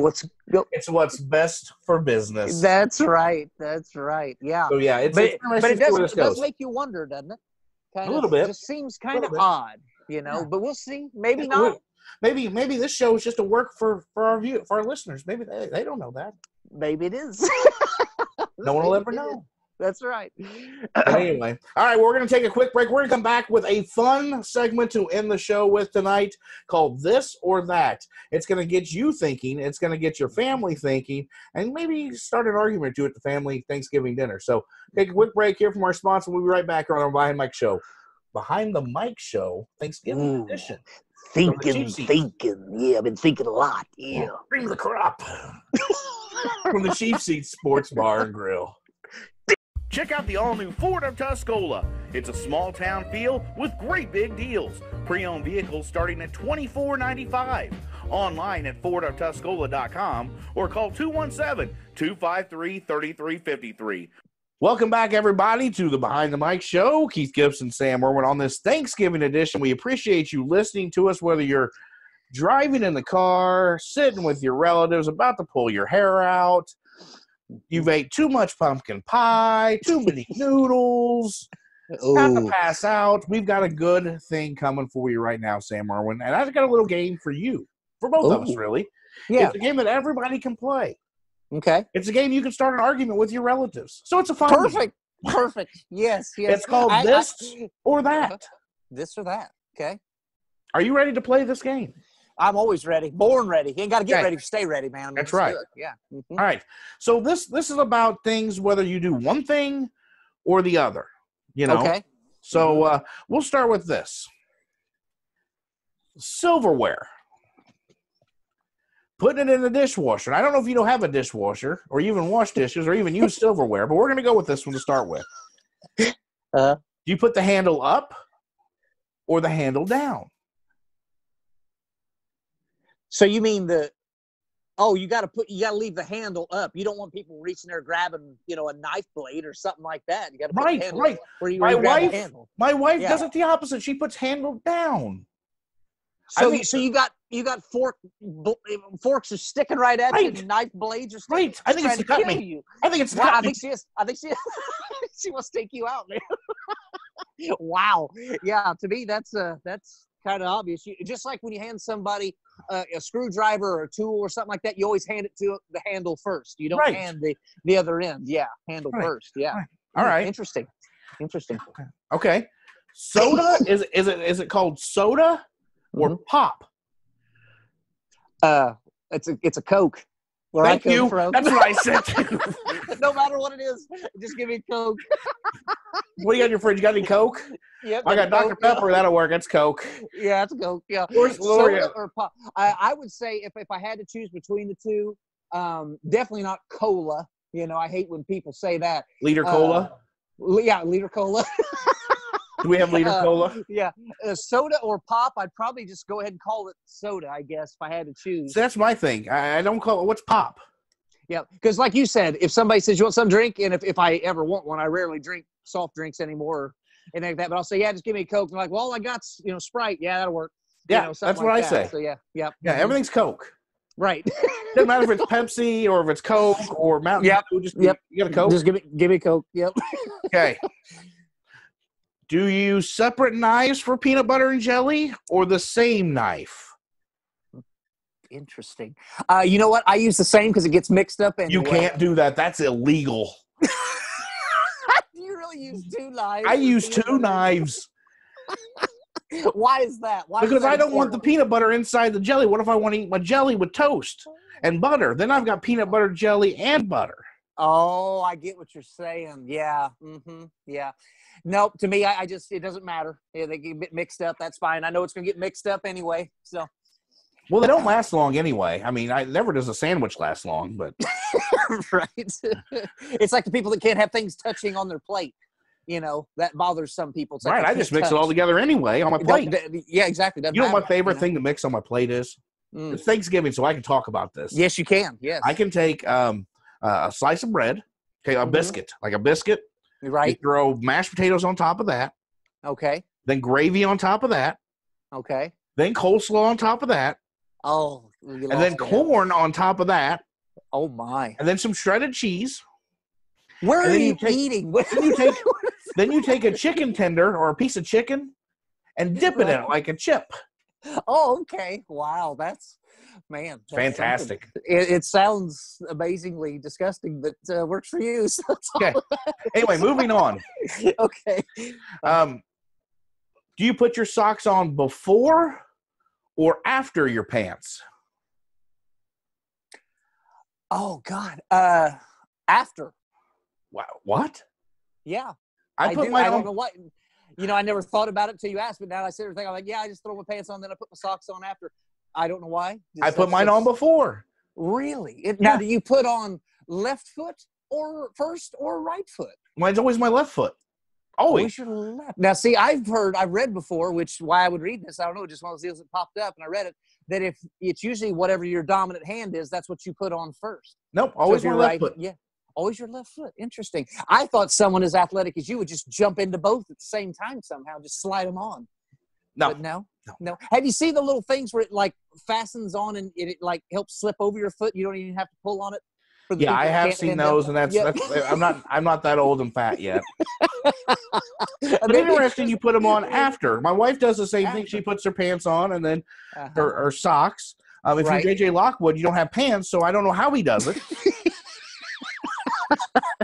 He's a short man 24/7. Huh? Right. But no, I put them on before. I put the old undies on, the socks, the undershirt, and then my pants. Okay. All So, right. yeah, Interesting. anyway, see, this is a fun little game. You can get your people talking, your relatives, your cousins. Right. It could be discussion topic. Okay, one of the big ones, Sammy, one of the big ones. All right. Mhm. Is it GIF or is it GIF?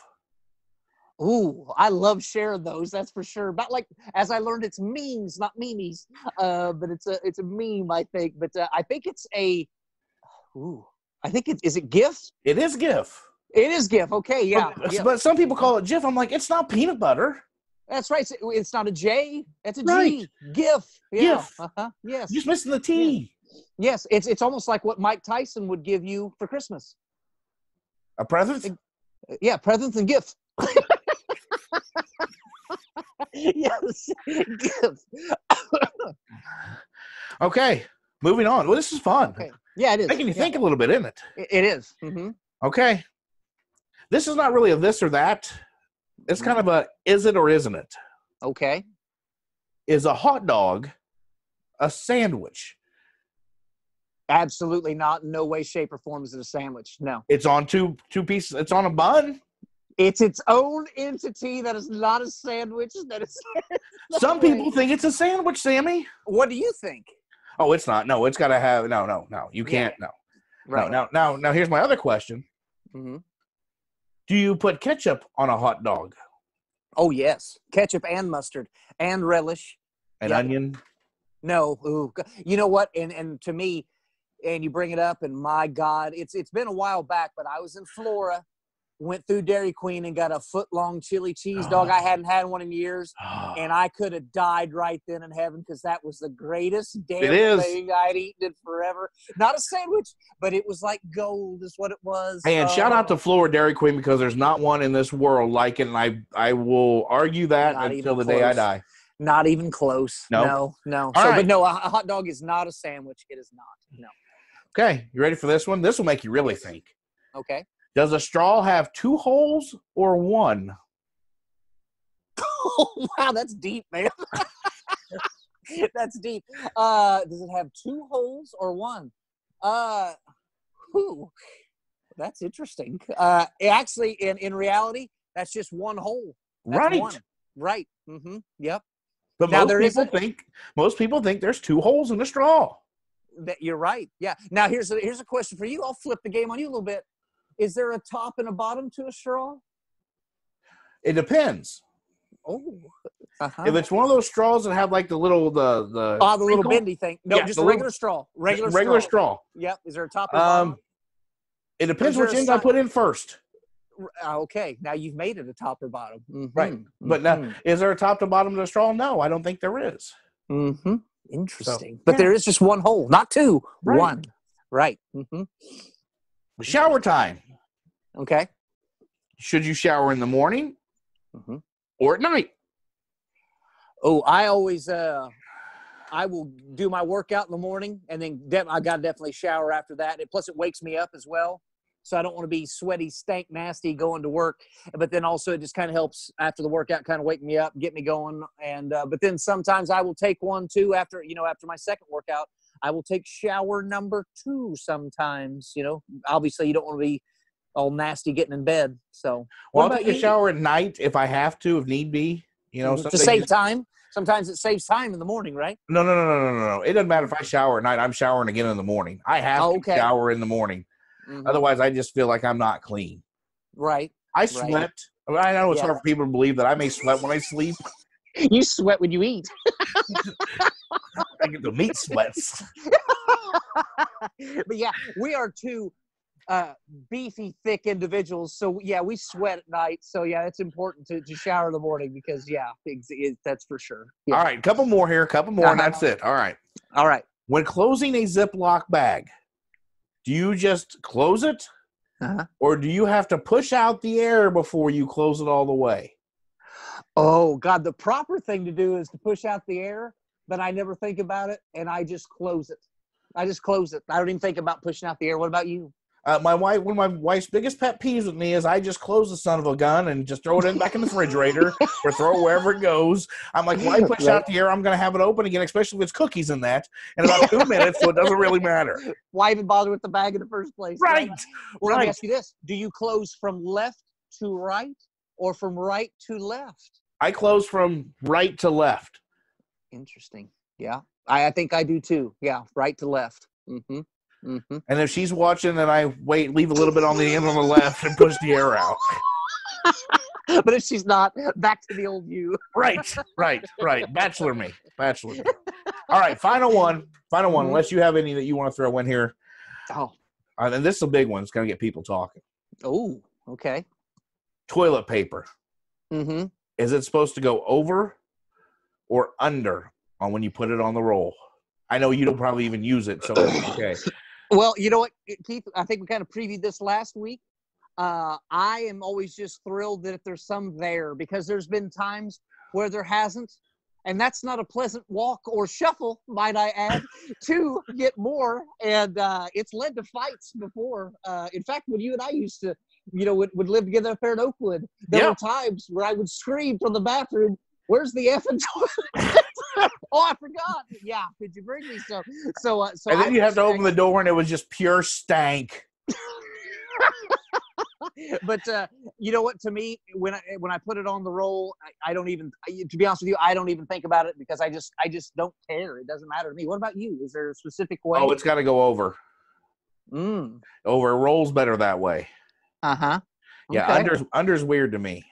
Okay. Under, right. you never know. You might find a spider underneath there, under the backside or something. I don't know, but Yeah. I like it. I like it over. I'm particular about that. You know what? Really, one of my pet peeves is, Sammy, What's that? When someone doesn't put it back on the roll, just leaves it on the sink or something like that. And you have a roll, they leave it empty, doesn't know how to replace it. Right. And I don't know about anybody in this house that does that. It's not me, ladies and gentlemen. It's not me. I have to go around doing it. Oh Lord. But yeah. Okay. Anyway. Well, you know what? I got some for you then. Okay. How about this? All right. And you know what? Some for those that are listening at home. And this might be a good one to talk about as well for just others. This is pretty deep. Text message or call? Text message. Even with your wife? Yeah, if I call you, there's a reason I'm calling you. I have a purpose. If it's just a chat, I'm just shooting you a text. Right. Okay. There's nothing if I'm calling, it's like when and people probably don't realize this. How many times do we actually talk on the phone besides doing this show? Oh, not often. If it is, you got big news about something. We got big news or an idea. I know when you call, something big's happened, something exciting to get you to call. Yeah. Right. Right. Yeah. It's usually text message. Yeah. I guess I'm awful about that. But if it's important now on the other note, Sammy, there's two people I call every night, and that's my mother and my father on the way home. Okay. All right. So I do talk to them every day. You're not that important yet. Right. But I'm up there, though, yeah. No, the only obviously, other than work, of course, which, those are always wonderful phone calls. But the only other person I actually talk to on the phone is my mother. Right. Anybody else, it's pretty rare. Everything else is just text message. Go back and forth on that. So, yes. Unless I'm driving and need to talk to somebody about something. I don't text and drive, and we don't want you to either. But our listeners out there. But, if I'm driving, I'll call. But usually, it's just that's it. What else you got for me? Well, this might be fun. Superman or Batman? Little superhero thing. Who do you pick? Neither. Oh, that's not an option. If I had to pick one? That's right. Oh, you know what? If you had to pick one, pick one. But if you got something else to add after, that's fine. But who do you pick out of those two? Okay. I would be Batman. Okay. Because he had a lair. And it was awesome. Right. Right. But if I had to pick a superhero to be, there's nobody better than Hulk Hogan.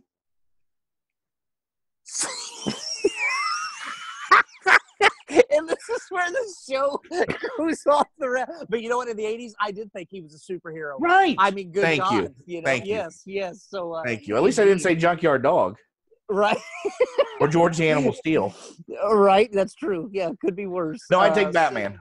That's a good one. Some people, there's different ways people go. Right. Some people are very Batman. Some people are very Superman. Some people maybe Spider-Man. You know, I don't know. Right. Well, and people always say, like, well, of course Superman win because he's actually got super, powers, and Batman's not really a superhero because it's just, gadgets and stuff like that. But the bottom line is Superman kryptonite. So all Batman would ever have to have is a suit of kryptonite or anything around him that's kryptonite, Right. and that totally defeats Superman, one would think. But anyway. So the diversity of this show, we just talked about comics on here. Yes, we did. Here, Keith, you like food, and I know you're a big fan of both of these. And it's Thanksgiving too, Sammy. It is Thanksgiving, yes. Fruits or vegetables? You can't say neither. Meat. Lots and lots of meat. If I had to just eat either fruits or vegetables, I would take vegetables. Really? Wow. Okay. I don't mind vegetables, but I love fruit. Good God. I don't mind some fruit, but I like vegetables. I like my corn, my peas. My only vegetable I don't like, Brussels sprouts. All those things are disgusting. Oh, but have you ever roasted them? Oh, man. Like roasting ball sacks. All right. Money or fame? Well, we've kind of got both already, right? Well, yeah, right. I'm not seeing much in my pocket. I don't know about you. I would take money because at least then I could donate it to other people who needed it.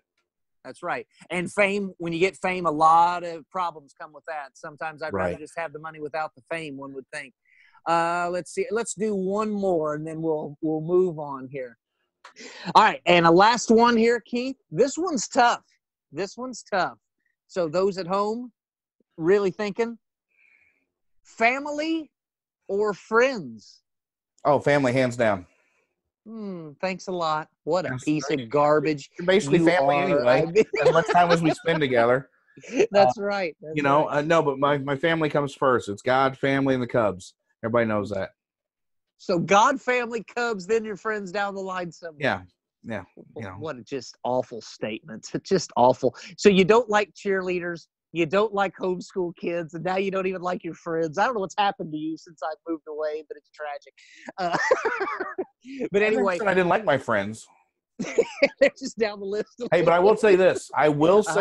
One thing I have learned the older I get, Sam Erwin, and since we're talking about being thankful, I am thankful for the friends I have. I've had many acquaintances over the years, but there's only a few friends now that we see on a regular basis and talk to, and you're one of them. So, right. But and about that topic, I will say this is I've got a lot of family that aren't really my friends, but I've got some friends that are family. Yep. So sometimes it comes down to that. So a little bit of both. Obviously, my mom is irreplaceable. As you know, she and I are very, very tight. But then I've got friends that are like brothers to me, sisters as well. I've got some that are, very tight on both. So I'm kind of like you. It's like I can't imagine my life without either one. So that's it. But that'd be an interesting. I'd like to hear that around a Thanksgiving table of people discussing that around their family. It'd almost be easier to bring up, like, hey guys, what do you think about impeachment? Right. Right. And we aren't touching that one. No, we are not. On that note, we'll take a quick break. We'll come back, close the show up, and talk about what we're thankful for on this Thanksgiving Day. You're listening to Behind the Mic Show from the Cheap Seats Sports Bar and Grill. You would do anything for your family. Be prepared and protect their future with life insurance from Country Financial Agent Lisa Ehrbacher, your local Country Financial Agent in Flora. For a free quote, call Lisa at 618-662-3344. When life happens, Country Financial is there to help. Back here on the Behind the Mic Show, Cheap Seats Sports Bar and Grill, Keith Gibson alongside me, my fellow host, Sam Erwin, as we close our Thanksgiving edition. Sammy, our first Thanksgiving show. No, we're not WKRP in Cincinnati. This is the Behind the Mic Show. The greatest 5 minutes in television history. And for the life of me, I thought turkeys could fly. Oh, man, I'm glad you brought that up. Too funny. I've been waiting all night to do that. But no, hey, we want to say thank you for listening to us. Thank you for the last 7 months, actually. It's been you guys have helped us grow, and we're very thankful for our listeners, for each and every one of you. Whether you're a first-time listener, been listening for a couple of weeks, or you've been listening to us since the very beginning, without our listeners, without you guys feeding back and everything, we can't do well. We can't really be as growing as much as we have, Sam, and I think you'll agree with me there. And so far, it's been a lot of fun. Yes, it has. Yes, it has. And like you said, if people weren't listening, I don't know if we would do this, but it's always great to get feedback from, friends that are listening or other people that have joined in and give us positive feedback. Makes you feel good that you're actually entertaining people, which we like to do. That's fun. And giving back to, some kids and community deals. We got some stuff coming up where we'll be able to do that. So, I mean, it's been a cool thing for sure. So we're definitely, like you said, I agree with you 100%, which I rarely do. But on that, I will. That we're glad people listen. So it's fun. We're thankful for the coaches that came on during the high school football season. We were able to donate $600 back to 2 schools. That we donated $600 back in July to the Shop of the Cop program. Thankful to our sponsors as well. Exactly. Our sponsors helped make this. Ford of Tuscola, Bees Trees, Country Financial Agent Lisa Erbacher, of course, Dr. Katie Burmeister of Back to Action Chiropractic in both Florida and Salem. So we thank you. It's just a day of thanks, and we appreciate everybody listening. We hope you've enjoyed this Thanksgiving show. A little different today, Sam. We kind of mixed things up a little bit today. Yeah. Oh, absolutely. And you know what, Keith? Besides, obviously, we thank our listeners, of course, and our sponsors with the show. But outside of the show, you're a very sentimental man, of course, as we know, a very kind-hearted individual. What just in your life in general, what are you thankful for as you look back upon this last year, as this year is about over, another year already gone by quickly, but I'm thankful for an amazing wife who very loving, caring, and what's the word I'm looking for? Very a woman who lets me do this. Because as you know, we're out here most long nights, a couple nights a week doing the show, and I'm either editing or recording, and then we do things on the weekends too. And so, she doesn't get enough praise in my household. She's an amazing wife and mother, and I'm thankful to be a father. It's a game changer when you become a father. There's no more love in this world than I can say than for my daughter, who's having some tendencies like I had and starting to act like her father a little bit, which scares the absolute crap out of me. But no, it's so awesome. Great. Thankful for a loving family, my mother, my father, my sister. It's family first, and I've always been a family guy, and that. And I'm just thankful, honestly, the one thing that I can say about this past year is I'm thankful that people listen to this show, because I don't know if people realize that this is what I love to do. This is my passion. This is what I moved up to live with you, Sam Erwin, 11 years ago, January 1st. Wow. Yeah. Crazy. To chase my dream. And now I can have a 40-hour-a-week job at the bank at Busey and be a banker, but on the side, I can do this and have fun and enjoy doing it. So I'm thankful for you for doing this with me, my wife, my family, and everybody who supports us, because whether they realize it or not, I'm able to live out my dream of doing this, and whether we hit it big or not, who knows? But by God, we're having fun with it. That's right. Costs us nothing, and it's fun to do. What the hell? And like you said, it's something to look forward to. Yes, we do. So it's wins all the way around. There are no losses when we do this, so that's a plus. And like you said, at least it's something fun to do, something to look forward to, because the 40 to 50 hour work weeks that we have, it kind of gets a drag. But this is. And I look forward to it when it's like, Monday gets over Tuesday. I'm like, oh, yeah, I got a show tonight. I got to think about topics. I mean, what am I going to talk about? So it's exciting. But me personally, obviously thankful for family, friends as well. And with this show, I've been communicating a lot more with like Wes and Rugg, because they're always sending some smart ass comment about the show back, which is always hilarious. And it's awesome that gives Rugg something, because Rugg works a ton down in Texas as a guide down there, a lot of long days and nights. And knowing that he listens to this and laughs, and has a connection back home that he doesn't normally get. He gets a big kick out of the show because of that. And he enjoys, listening to us. Wes, whenever his job is going and buying cars at auctions and driving, he's on the road a lot, so he listens to us. Then it gives him something to look forward to on Thursdays that he listens to us. It's just stuff like that, and the way it's connected, back to Florida football. That day that, Coach Tackett, had me, come and talk to kids. Dude, I was so friggin' fired up that whole week, just thinking about, I didn't sleep worth a damn. I was excited. It was awesome. And just to go in and talk this, whenever I, used to coach, but it's stuff like that. And it's also just in general, in life, because I've had some ups and downs. We all have. People listening at home have. And the thing that I try to remember is, like, when your job sucks, at least you've got one. When you make that house payment or rent payment, at least you've got a roof over your head. When you're sitting down to dinner and it, maybe doesn't taste too good, maybe somebody out there doesn't have a meal that night. I try to think about stuff like that. And because you're going to have bad days, but boy, your days could be a lot worse. That old famous saying of, I walked around a corner, or I thought I was, I forget how it goes. I won't get it right. But, I thought I was poor because I had no shoes upon my feet until I walked around a corner and met a man with no feet. Life can always be worse, and we can always do more to help people, just like we had Big Mike on tonight. And it's this time of year wherever you can give back a little bit, and those listening at home, think about those kids that, and I know, people don't, it gets political and stuff, or I don't know why we got to help these people. They should get out and get a job. I always say to people, because I was big on toy drives, as you remember, whenever I was principal of the schools, that was very important to me, because the way I always look at it is, it's not the kid's fault. And if the kid has a shitty Christmas, you can bleep that out if you want or not. But if they do, then that leads to their anger, and then the cycle continues. I'm just proud that you realize you can't say that much anymore. I'm better than I used to be. Well, it depends who you talk to. Talk to my boss. She may have a different opinion of that here lately. But anyway, but no, just in this time of year and what you're thankful for when you sit down at your Christmas dinner, try to think of others that don't have that. And why bars still stay open, on certain, because some people don't have a dinner to go to, which is sad. Some kids don't have a Christmas. So when you're out shopping for your kid this year, your kid has everything they could possibly need. They don't need that extra toy or whatever, but I bet there's a kid somewhere that does. So look at those toy drives, help out, things like that, and you'll feel better, and it makes, everything else better. So I'm just thankful that I'm able to do that and to give back as well, because I have a good job.